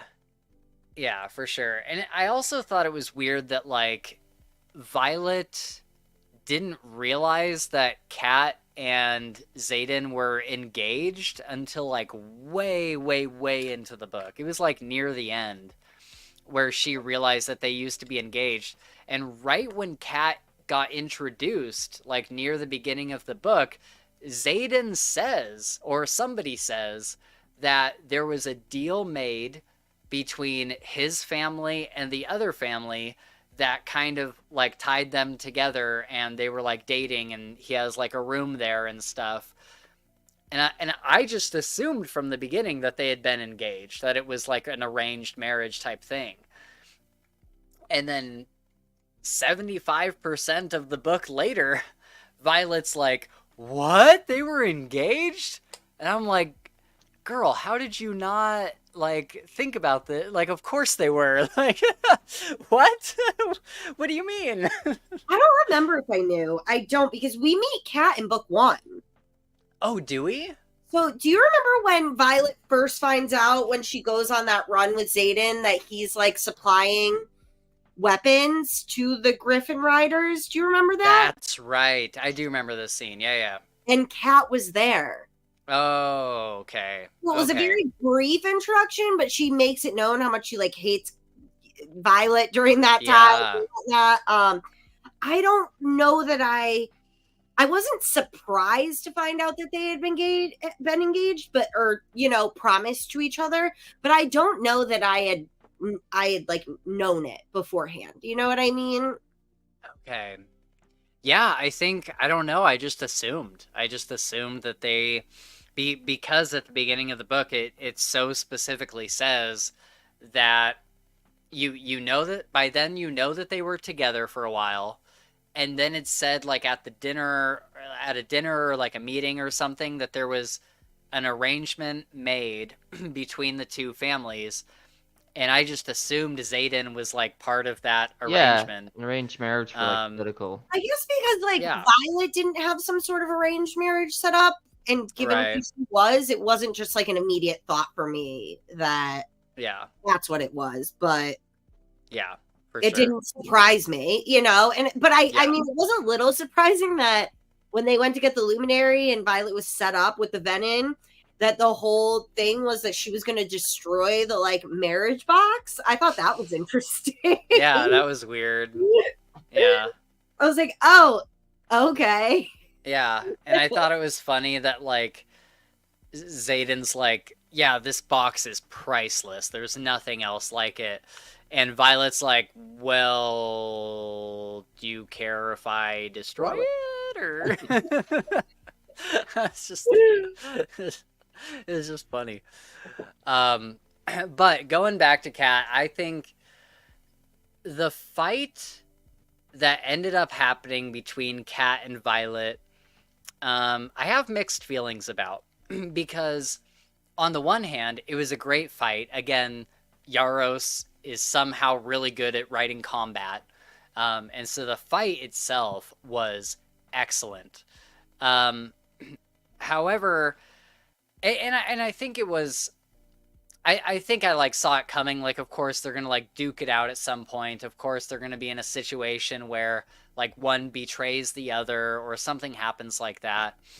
But I think it was just like, I think Yaros had written this character and she has Kat as this antagonist, and then she just doesn't really know where to go with it. Like, how do we end this conflict? Like, how do we get to a point where either they like have common ground together, or they understand each other a little bit better, or like one just accepts their place in all this. Like somehow there needs to be a resolution, whatever form that takes. And I thought it was particularly lazy that Rebecca Yarros had decided to write it in a way where it's like, all right, guys, we're going to have a bunch of duels, and you get to fight this person one time, and after you fight them, your conflict is ended. You cannot be mad at them anymore, and you have to forgive each other. Yeah. And it's just kind of like, okay. Right? Like, all right, Like, that's all good. We're going to hug and everything's fine. yeah, like that's convenient. I was just like, all right. And so then they fought, and it was a really good fight scene. And then after that, they're just like fine with each other. And I was just like, okay, that was super like Lazy. Lazy and just like unsatisfying. And I was just like, whatever. So yeah, that when you read a book where somebody's mad at somebody for something that they very clearly had no hand in, and I have very little tolerance for that. Like, I can understand if like you think the situation went one way, but once it's explained to you by multiple people, then it went another way. That you should maybe like take a second and stop and be like, okay, maybe I'm mad at the wrong person. Yeah, it's a trope I don't enjoy. right, exactly. But speaking of that, the chest that she explodes, the box, so do we understand, like, so the guy, Takaris or whatever his name is, he has a venom in the box, and then he also has a pit that has all these venom in it. Mm-hmm. And did it explain, like, how he has these captive, or why he has these captive? He's got his own little Sarlacc pit. Yeah, but I was just like, I remember being like, okay, so like, how did he get them in the pit, and why? Like, why? Like, keep them there. How are they unable to get out? Yeah, I'm like, if they're like supposed to be really powerful, like wizard zombie guys, and I'm just, I don't know, unless he has some way to contain them. That don't we see wards in the in the end of this book?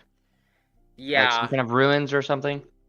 That was, I didn't understand the runes either. Yeah, but that was gonna be my thought. Maybe he's got like a ruin that can contain them or something, like a field. Yeah, something.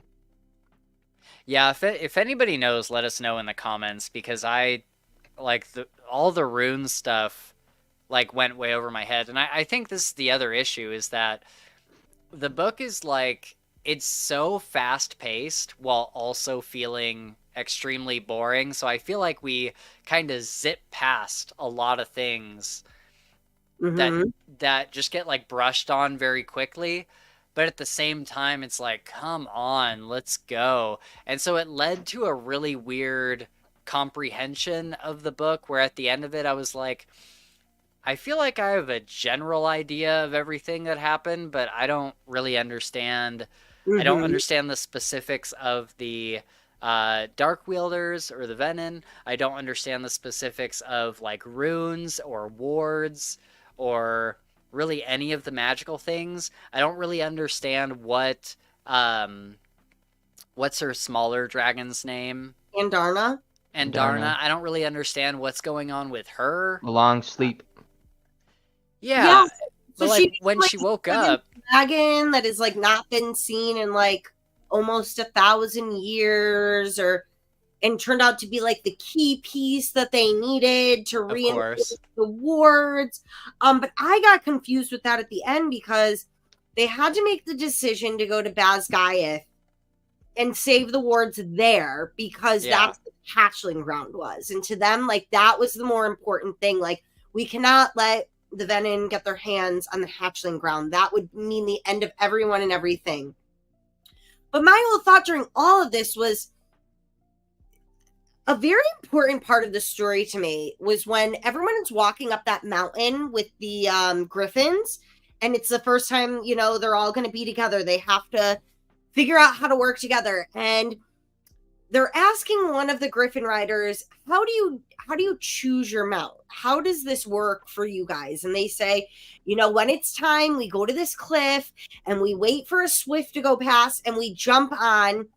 And if we land on one, we're a rider now. And I think Violet or somebody says, well, what about the ones who don't catch a griffin? And in her head, she says, they've got to die, right? Like, that's it. They're dead. And they go, no, like, they swim to shore. They fall into the water, yeah. And they pick a different, like, life path or whatever it is. Right. And that was something I really struggled with throughout the whole plot of all of these books, was that why are the dragon riders, the people who in this world essentially have one of those important roles that you can have, willing to let so many cadets die?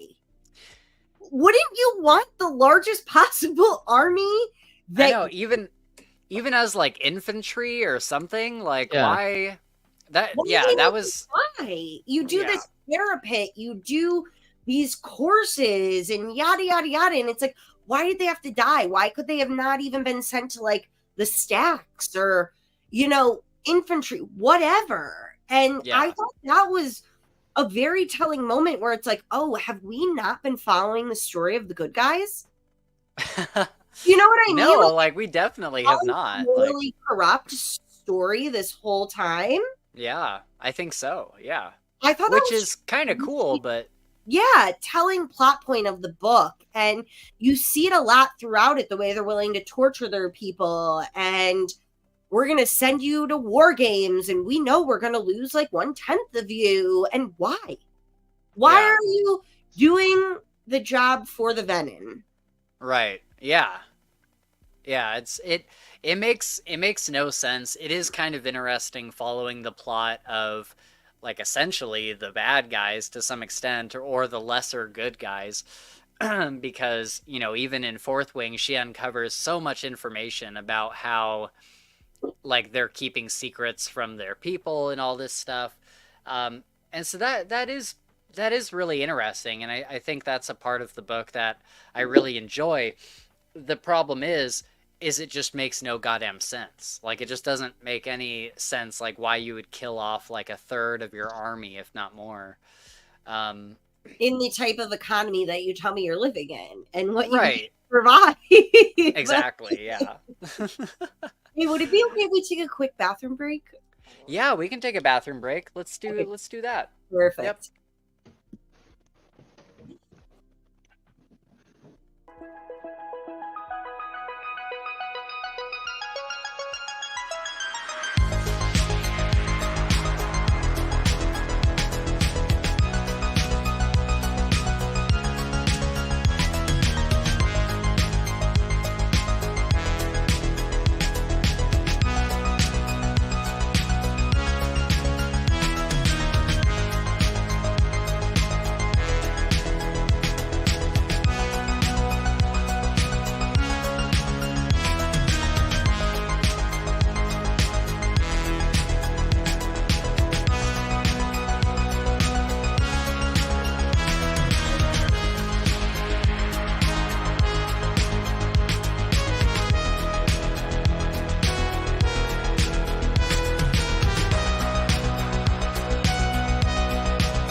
are back.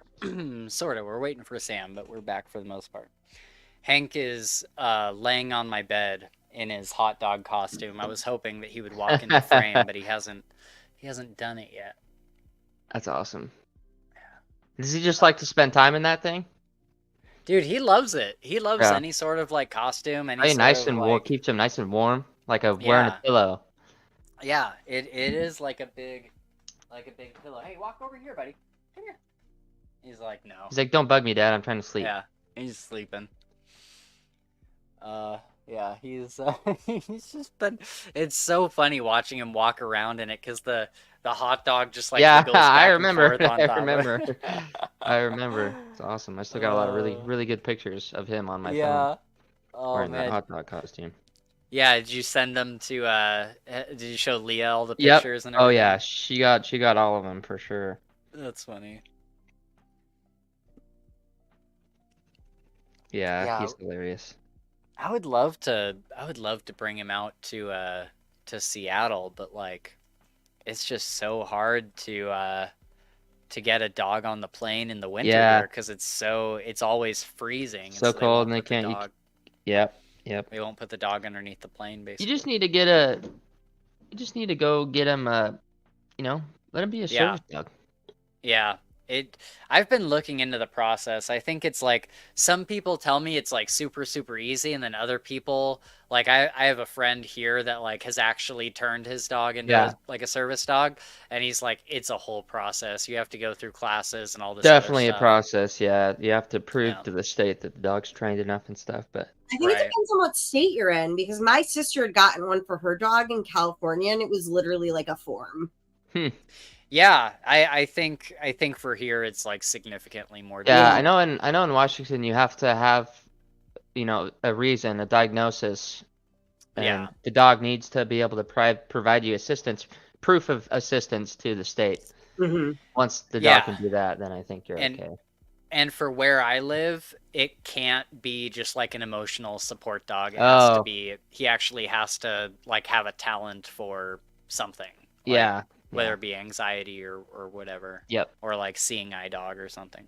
Yeah. Okay, so Sam, I wanted to ask you, so did you understand what was going on with Andarna by the end? Because she said, she's like, I've been in an egg for 650 years. I was like, what? So the whole, I think what was supposed to be a big reveal, but it was so convoluted with all of the other plot lines going on, was that eggs are only supposed to be eggs for so long. And Andarna was an egg for a very long time. And the reason she hatched at the time she did was so she could be there for the event that they needed her for the, what do you call it? Like recharging the wards. Oh, okay. So it felt like this like big build up to like oh, okay, you really didn't give us like anything to get us to this point, but like, okay, sure, that's it very much felt like a plot convenience. And I also didn't quite understand, so the mom at the end, she did this whole thing where she like sacrificed herself because Violet wasn't able to charge up the thing by herself, right? And so the mom came in and she did it. But what was Sloane's part in it? Because she's a siphoner, right? So was she siphoning the power from the mom and giving it to the crystal? I believe that is exactly what it was. Okay. I just want to make sure able to like think like transfer of power, you know what I mean? I believe that's like what the siphon ability was able to do. Right. Okay, that makes sense. Yeah. And that was a good reveal too, I think, for Sloane, because that was a moment where it's like, oh no, is she a Venom? And then it's like, no, she has this signet that's like really, really powerful, which is pretty cool. And I wish we had seen her use it more, or at least have like a better understanding of like, does that mean she gains the power of the other person when she siphons, or is it just a transfer of like energy, or what? Right? Like, does she have to put it somewhere, or could she keep it herself, or work? Yeah, it was sloppy. Although Yeah. I felt like it was so fucking obvious what was happening to Sloane in the lead up to it, that she was gaining the signet power, which really annoyed me because everyone knew what the signs were. And I feel like it was put in our faces multiple times and nobody caught it for some reason. Oh, maybe I didn't catch it. What was the lead up to it? Like what? Ooh, I don't know if I can honestly remember Sure. the actual facts of it, but I just remember that there are signs when your signet is about to appear. Yeah. And Yep. they were blatantly obvious with Sloane, and nobody seemed to catch it. Everyone was so shocked when it came Interesting. about. So I was annoyed with that plot point. Sure. Yeah. I have a couple things that I really liked. But one thing I want to talk about that was really annoying to me was the first time that Violet fights a Venom in this book, like when they're in that chest when he pops out of that chest. Mm-hmm. And it's like it's raining and she like gets a dagger in his foot and then puts electricity on the grass and it like fries everything that's in the field because it's all wet. Yeah. And I was just like, I don't mean to be that guy, but that's like not how electricity travels. Like it can't just like travel from like a wet field. Like you have to be like in water. Like you have to be like in a body of water. And so it's not it's not like throwing a toaster into a bathtub, It's like I don't know. It just like it annoyed the hell out of me. I was like, okay, whatever. Did she like, stab? Did she stab? So she stabbed the venom through the foot into the ground, or was it? Was it think just stab? so? Because I say that'd be the only thing she has going for, is that she Like grounded. cementing him into the ground. And Yeah, it said she threw the dagger and it went into his boot. Like it went into his foot. I don't know if it specifically went through and like pinned him to the ground. I assume it did. Yeah, that would make But sense. I was just kind of like, I don't think that's how electricity works. Like I don't know. It was another instance of, well, how did you trap this venom? How did we get here in the first place? How did you have it suspended in this chest? Like I need a little bit more. Yeah, that was another thing where it's just like I need more. You guys do this all the time and just have them suspended in these fucking chests. Yeah, exactly. And it's kind of crazy that the book is so long. So long. And there's just so much repeated stuff with the romance where it's like you could have used that time better. Like you could have used that time to like explain some of these things a little bit more. Yep. And there's like way more sex scenes in this book, which again is fine, but sometimes they just felt like unnecessary.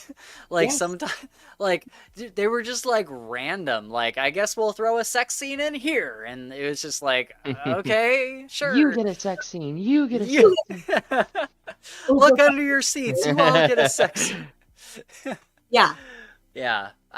There was just so much of that and so much of the back and forth with the actual romance that I was like, or I mean, I don't even know if I should call it romance. It was more just like back and forth, like fighting and arguments and stuff. So, but there are a couple things that I want to point out that I really liked.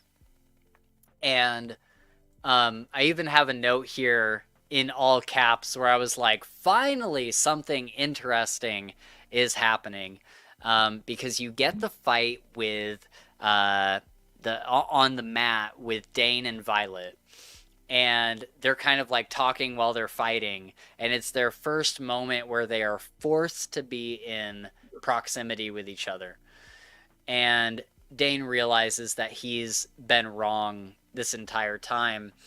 And I saw this next part coming, but I still think it was done really well.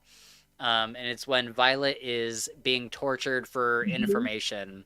Yeah. And Varish is another character that we can talk about next. But it was this moment where she's sitting in this chair being tortured over and over and healed over and over and tortured again and healed again. And it sucked for her. And then they bring Dane in. And at this point, I didn't quite know what was going to happen because I was like, ooh, is Dane going to be like on Varish's side and be like, screw it, I'll read her mind. If she's a traitor, I got to do this.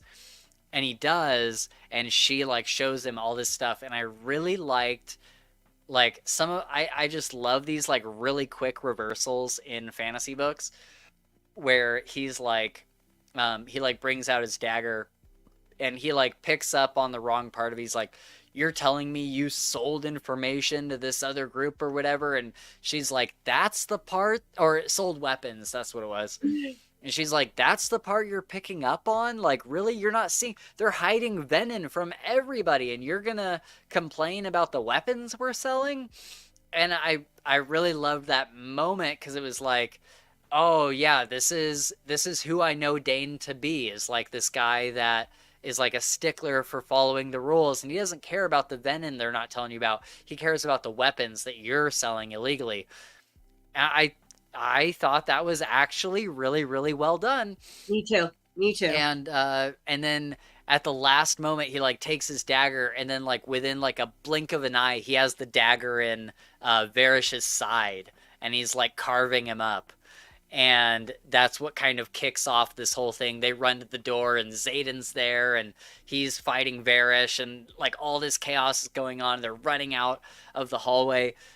And that, like, I just think that scene was legitimately excellent. Like, I actually, for all of my complaints of the rest of the book, I thought that scene was done really, really well. Wait, were you able to get there in the audio? I literally stopped. I think shortly before Dane stabbed Varish. Oh. She was getting tortured.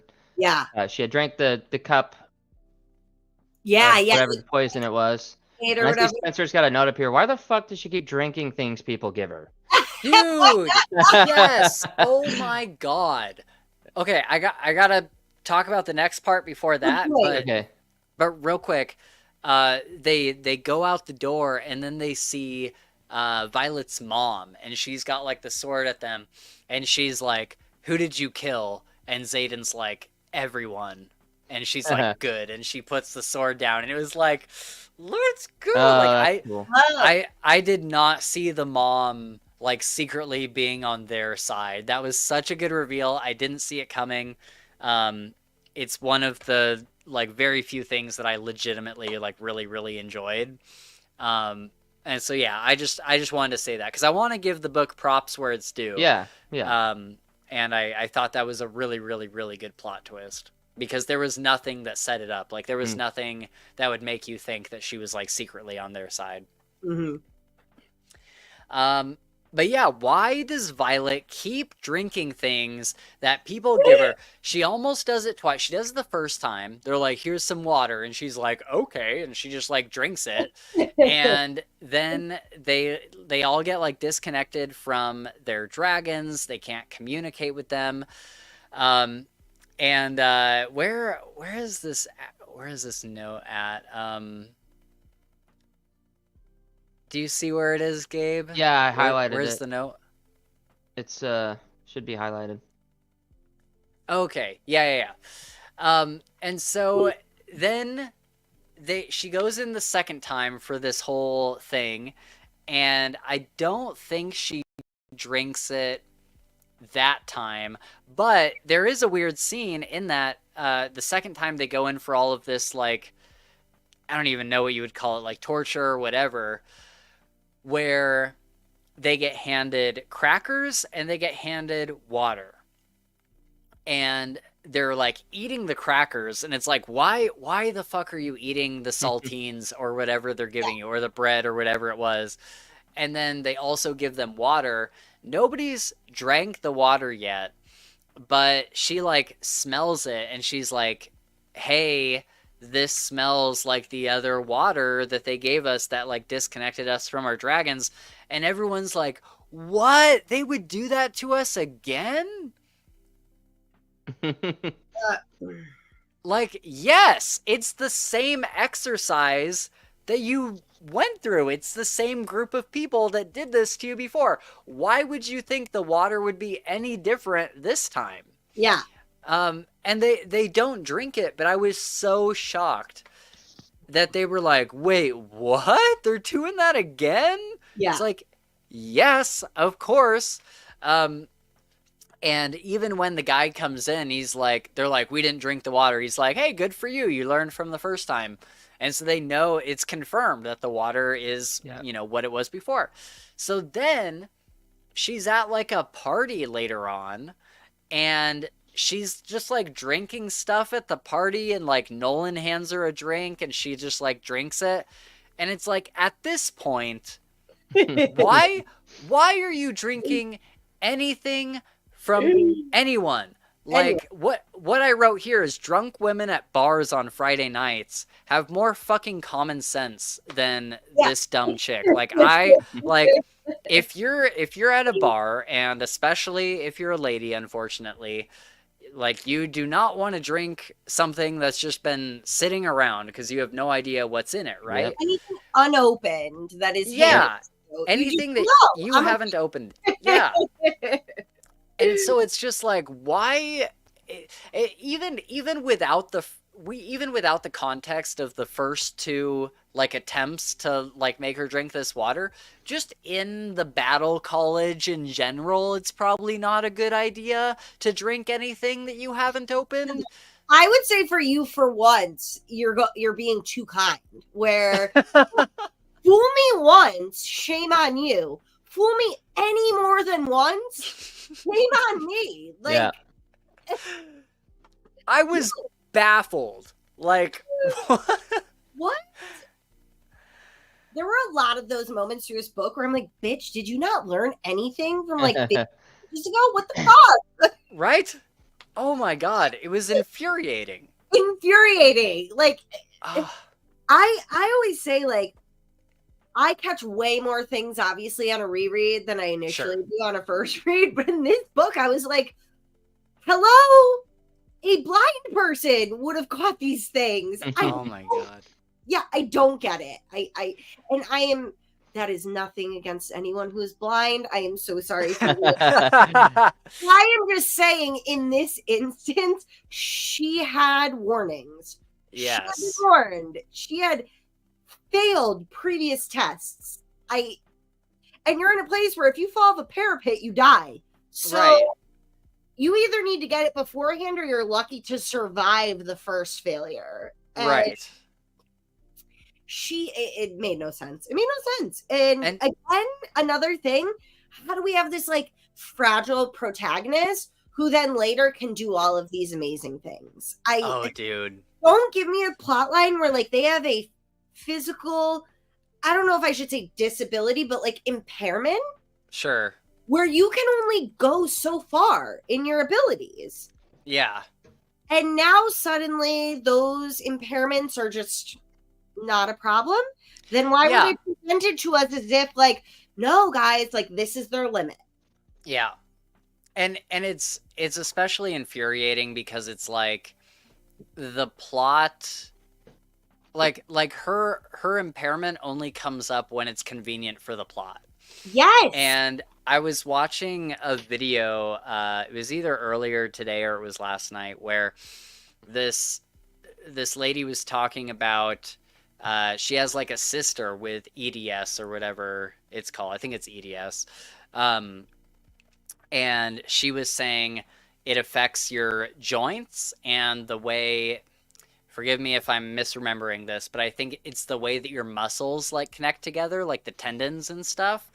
And what this lady was saying was, even with all of the practice in the world, you might be able to do some stuff, but you would never be able to take it like nearly as far as Violet does. Like, even with her saddle and everything, like riding would still be extremely difficult. Yeah, it's a connective tissue disorder.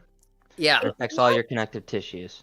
Yeah. It's not And like, so it, oh, she was a weakling and she just, never had to I train. mean, like they would just tear. Like Yeah. they're not. They would just rip apart, shred. right. And it's what this lady was saying was like it's almost a kind of like a slap in the face to the people that do actually have the disorder, because it's kind of promoting, well, if you just believe hard enough, you can do it. And it's like, no, like the people that have this disorder are usually in wheelchairs. They're usually like it's very hard for them to do any physical activity. Yep. And so maybe Yaros just shouldn't have like picked this particular disability, because it seems like, I don't know, it just seems like not very conscious of the people that do actually have it. Exactly. It felt very much like, oh, I really want my readers to believe like it is impossible for her to do these certain things. But guess what? She can do them.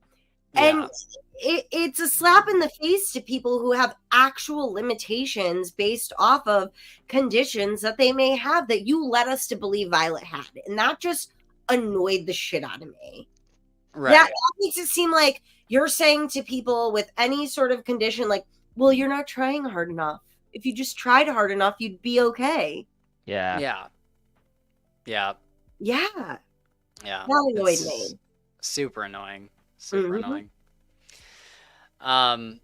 There's a moment, I'm just looking through my notes here, picking stuff at kind of random.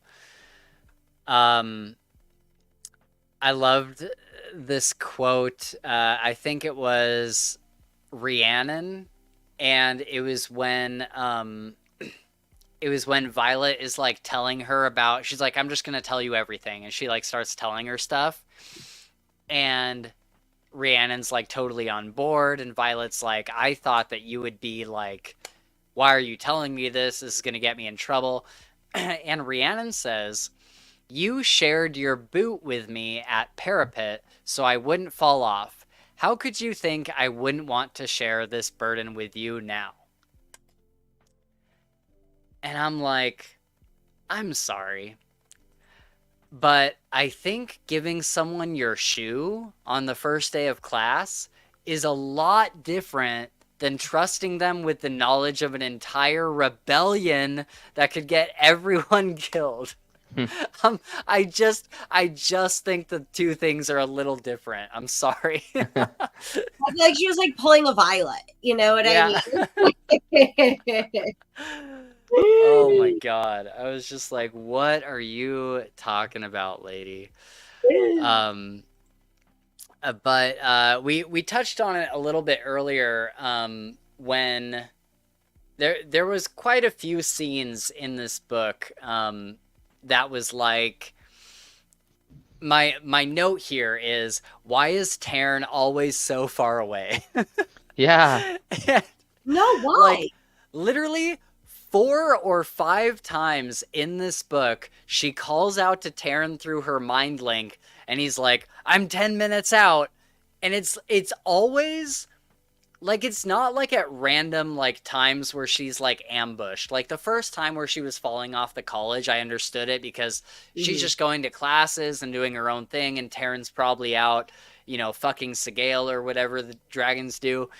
And I understood why he was so far away that time, but every other time after that, it was this thing where it's like, we're all going into this dangerous situation and we're marching there right now, and Taryn knows where she's going.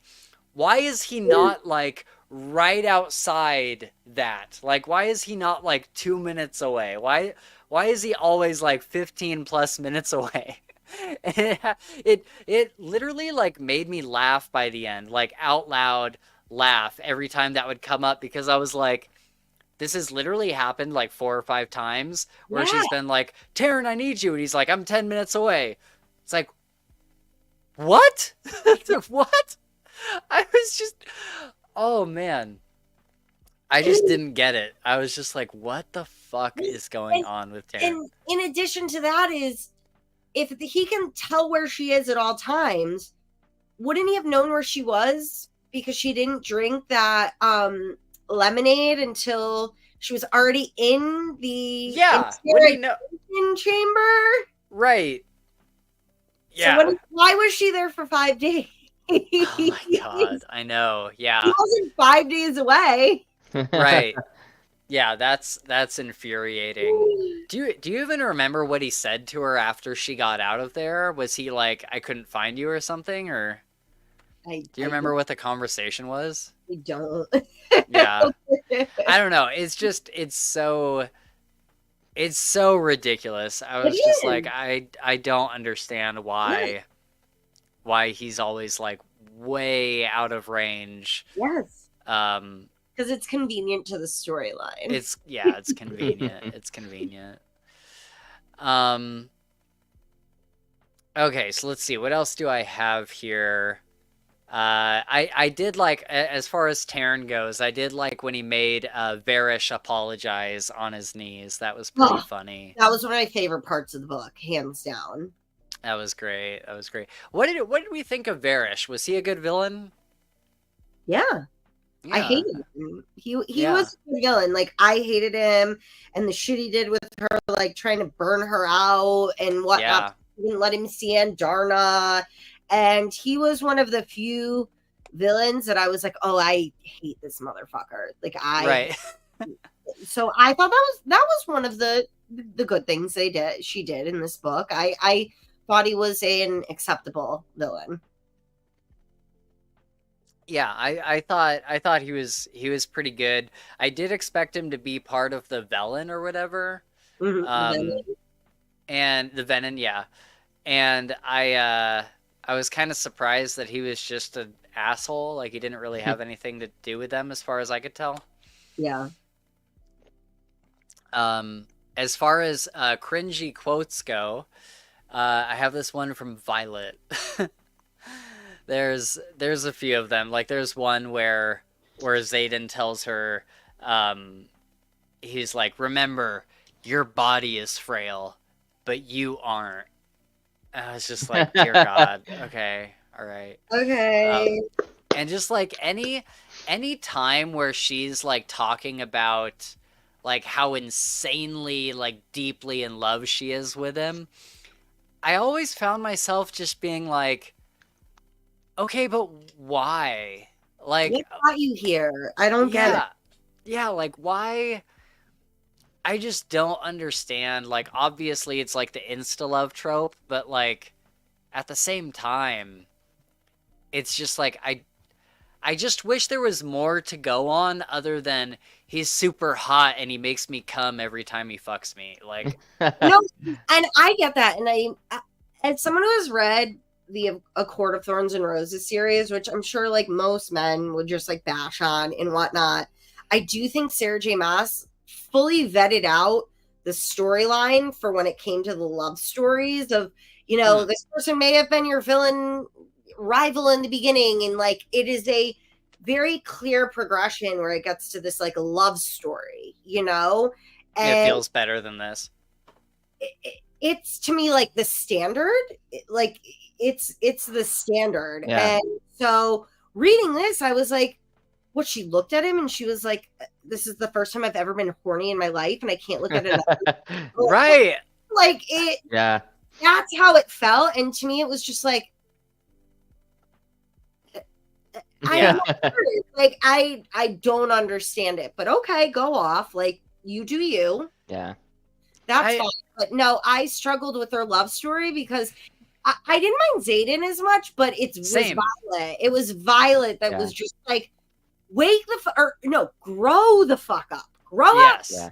Grow up. Stop being a child and only looking at the world through the view lens of like, this is how I feel. Yeah. The only problem I had with Xaden, because I largely agree with you that Xaden was significantly better than her in this book. I think the problem I had with Xaden was he was like, he literally said this, like, I think I counted like at least 5 times. He was like, my life doesn't exist outside of you. And it's like, dude, if if I was a girl and a guy said that to me, that would be the biggest red flag ever. Like, my life doesn't exist Dude, outside it's yours. quite literally like the definition of clinical codependency. Yeah. If my husband said that to me, I'd be like, "Oh, sweetie, we need to find you some hobbies, Yep. some friends." Yeah, for real. I cannot handle the pressure of being that for you, and I don't Right. want to be that for you. I would Yeah. like a healthy balance of we both have our own lives, but we also have our life together. Right. No, Yeah. that's not like a drool worthy moment to me saying, Yeah. I have no life outside of you. I'd be like, oh, okay. Gross. We should Ick. like take a little time apart. Yeah. Go. Yeah. Yeah. And it's definitely the same thing that Twilight suffered from, is they very much had like a similar relationship. Well, it's funny you say that because I bought the book that came out like a year or so ago where it was from Edward's point of view, like the first book or whatever. Yeah. I read about 1/3, maybe at most half of the book before I just was like, I cannot do that. Because not only am I older and I'm like, okay, things that were romantic to me then are just Right. not now, but it was like, you're obsessed and this is not healthy, and Right. Toxic. we need to evaluate what's going on here.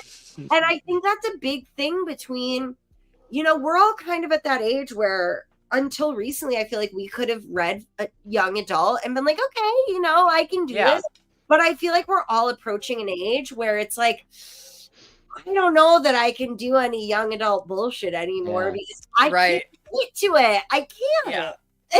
Yeah, there's one series that does it really, really well that I've found, and it's called Scythe by Neil Shusterman.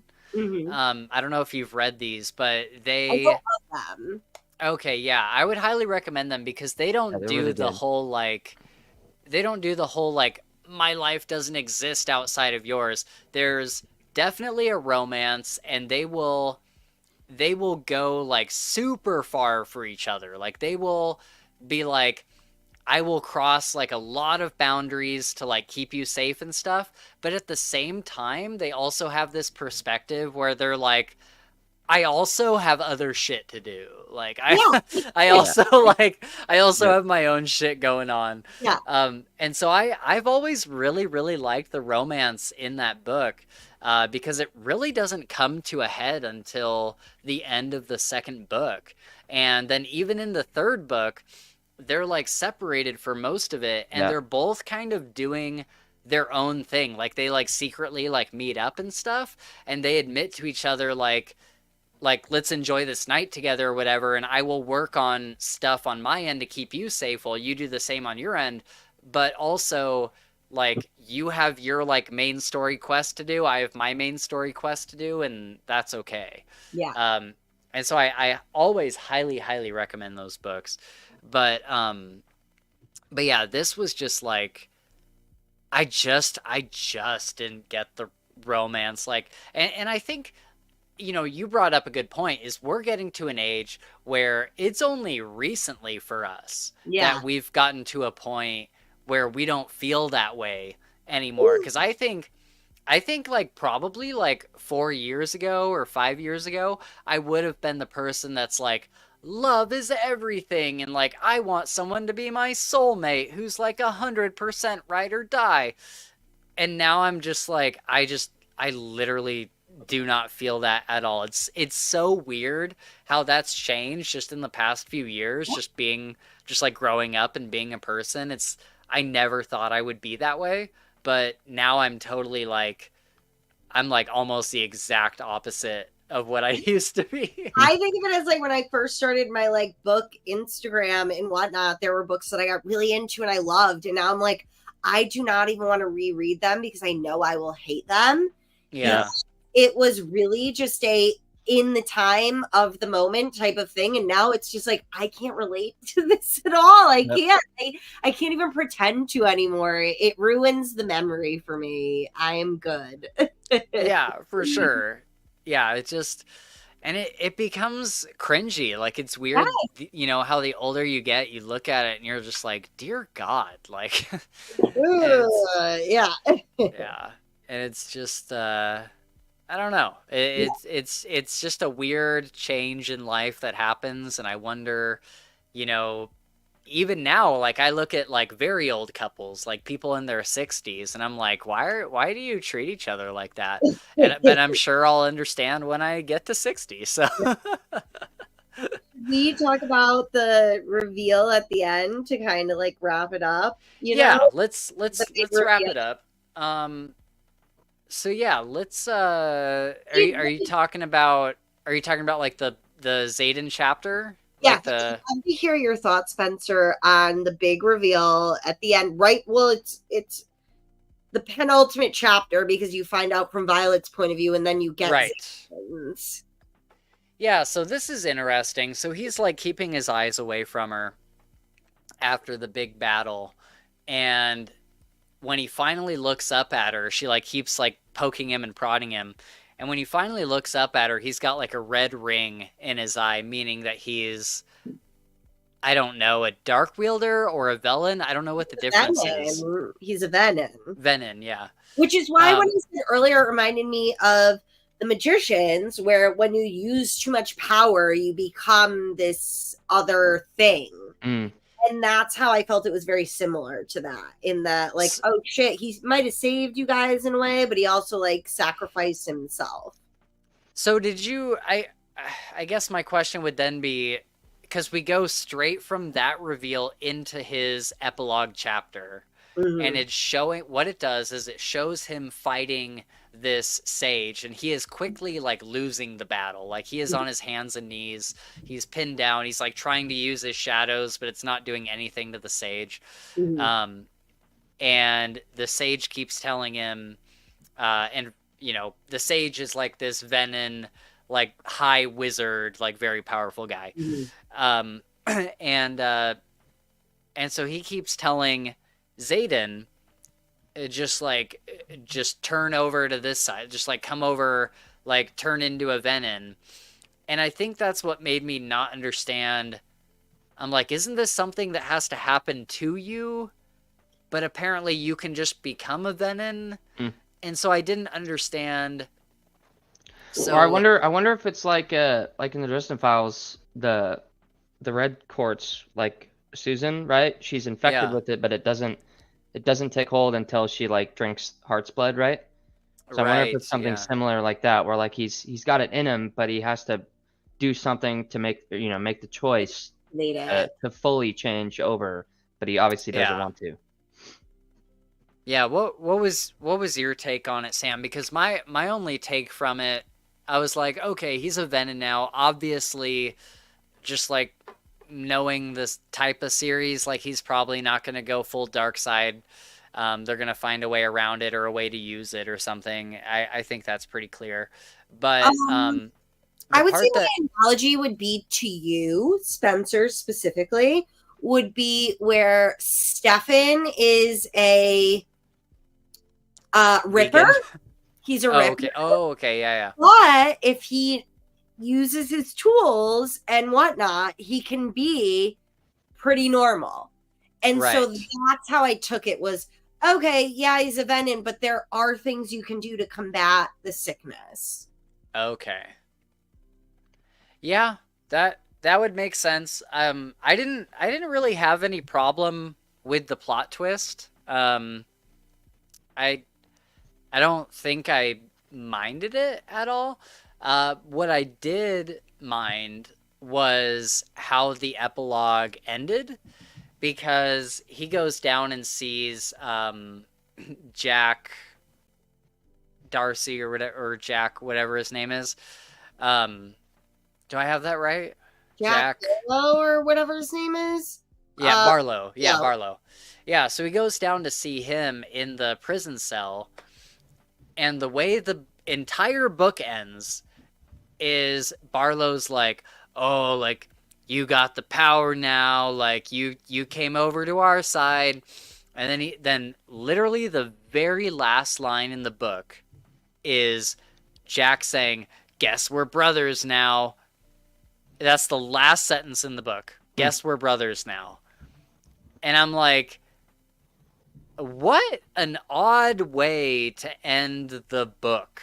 Like, it's not bad necessarily, but it's just not like a good, like, final line of the book. Like, it just wasn't a satisfying, like, there could have been something, like, way more ominous or, like, a little, like, mini reveal, but just going down to Jack Barlow's prison cell and him saying, I guess we're brothers now, and then the book just ends. It's like, what? Like, it's just a weird final line. It was so overindulgent, the whole book, that for you to just like leave us like that with so little was very annoying. Yeah. Very annoying. But can I just say, I just read your final thoughts notes, Spencer. Yeah. And I'm dying because I happened to bring up A Court of Thorns and Roses. Yeah, let's go into final thoughts as we wrap up. Well, listen, let me tell you, if I had to recommend to the two of you now at this point, the Iron Flame series or the Court of Thorns and Roses series, I would have picked the Court of Thorns and Roses 10 out of 10 times. Because while romance does play like a decent part of the arc of all of the series, Sarah J. Maas gives you like shock after shock after shock after shock that most of the time are very unseen when coming, and it all makes sense. It's compact. It makes sense to the whole storyline. It doesn't deviate. It doesn't give you extra bullshit. And now that I have been, by my own choice, forced to reread this, I'm like, fuck my life. I will never read this book again. I know. We'll never read these books again because I'll read the third one when it comes out. I will, just because I need to know, whatever. Yeah. But I have reread A Court of Thorns and Roses at least 10 times. Yeah. At least 10 times. Her books have enough to the plot with enough reveals and enough buildup that makes sense that anyone can appreciate it. And I have met a number of men who have read them and have been like, dude, like the plot twists in these books are phenomenal. Even if people will label them as romance, it is 20% of the plot line, okay? The rest of it is like an overarching war with phenomenal side things that come in. But this was, I am so sorry to the two of you. So sorry, because I didn't hate it this way when I read it for the first time. The second one, because I liked the first one enough, but I viscerally hated this time. It's all good. Like, it's happened so many times on the podcast where at some point we have all recommended something that was not enjoyed by everyone else, and that's totally fine. Like, that is totally fine. Series, we did the first one. I thought I liked it. And the reason I was like, dude, say hi this whole time, because this is terrible. It was so run on. It was 2 times bigger than it needed to be. And Violet, I mean, maybe it was because I did a full audiobook this time. She was insufferable.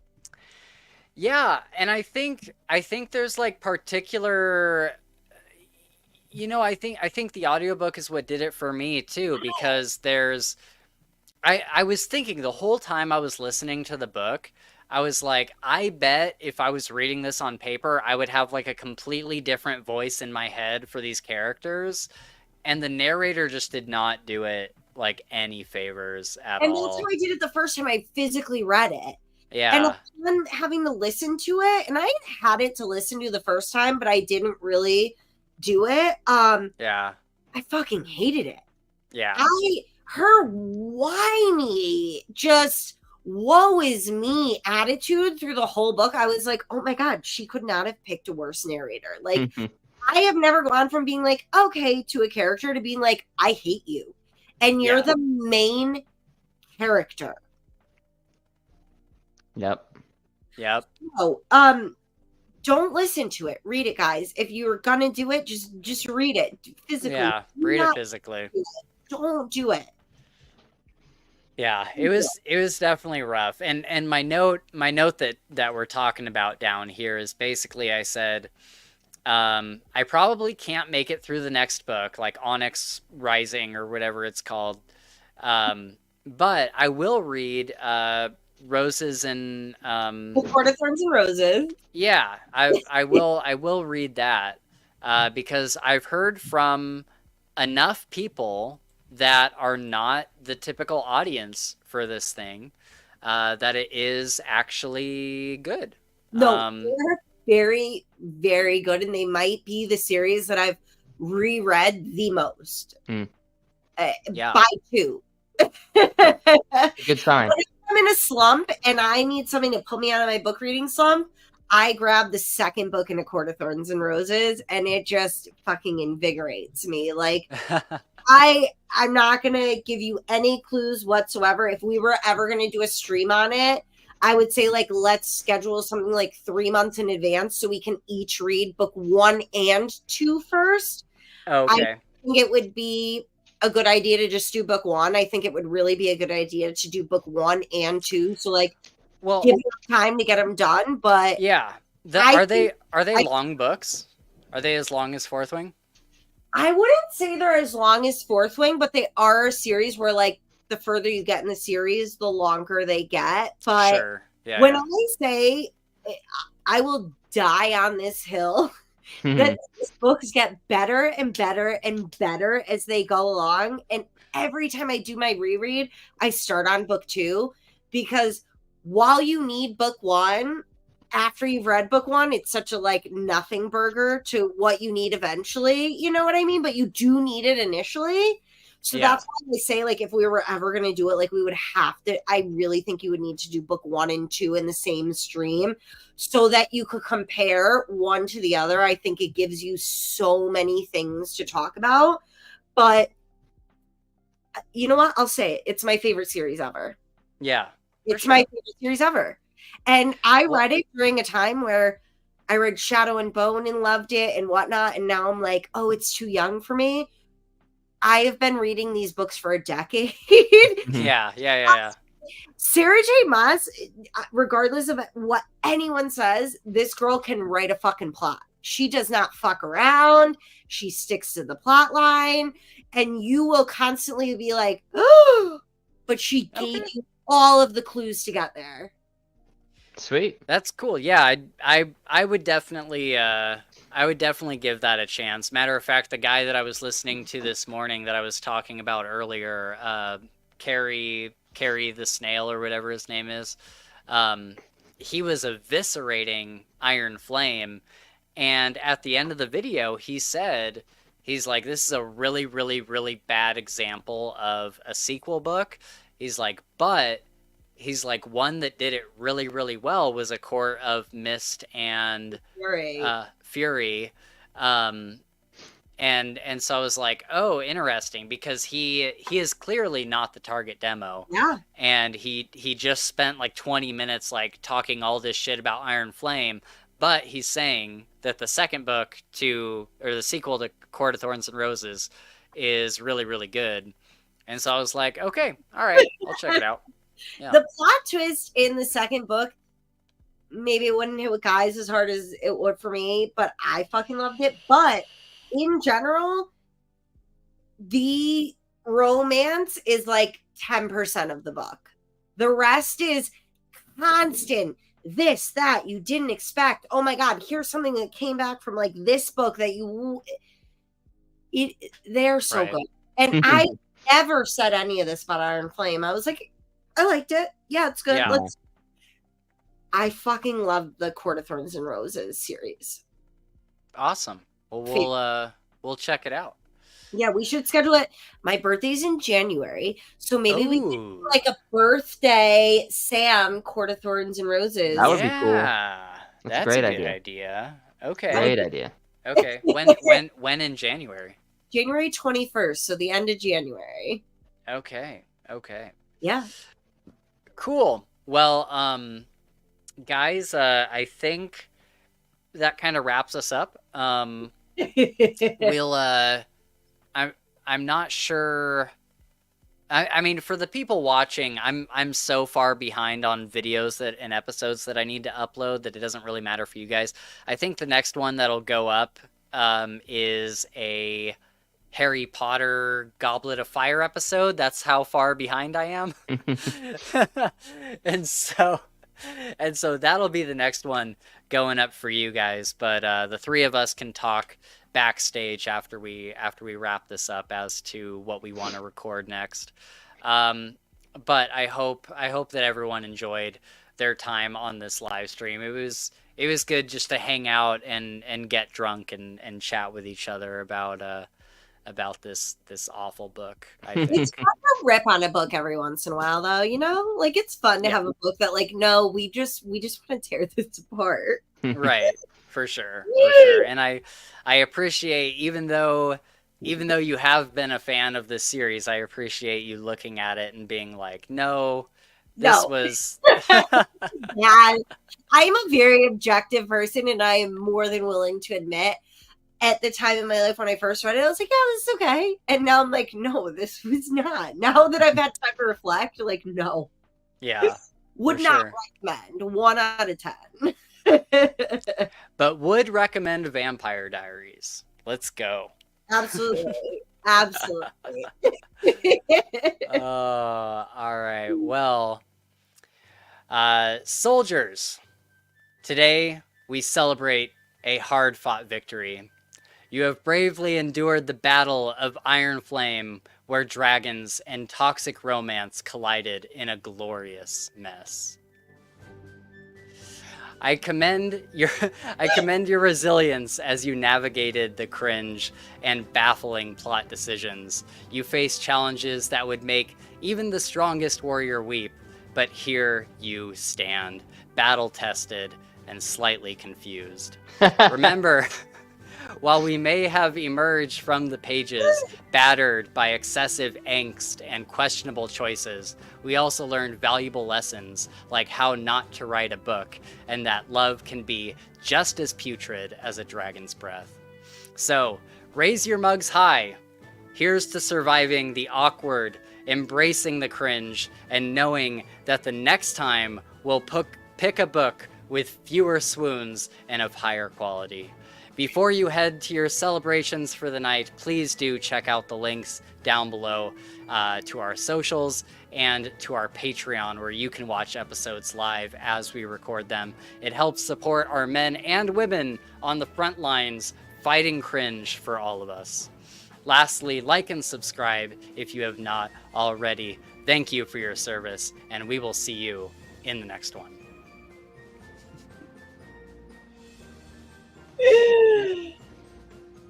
Oh, that was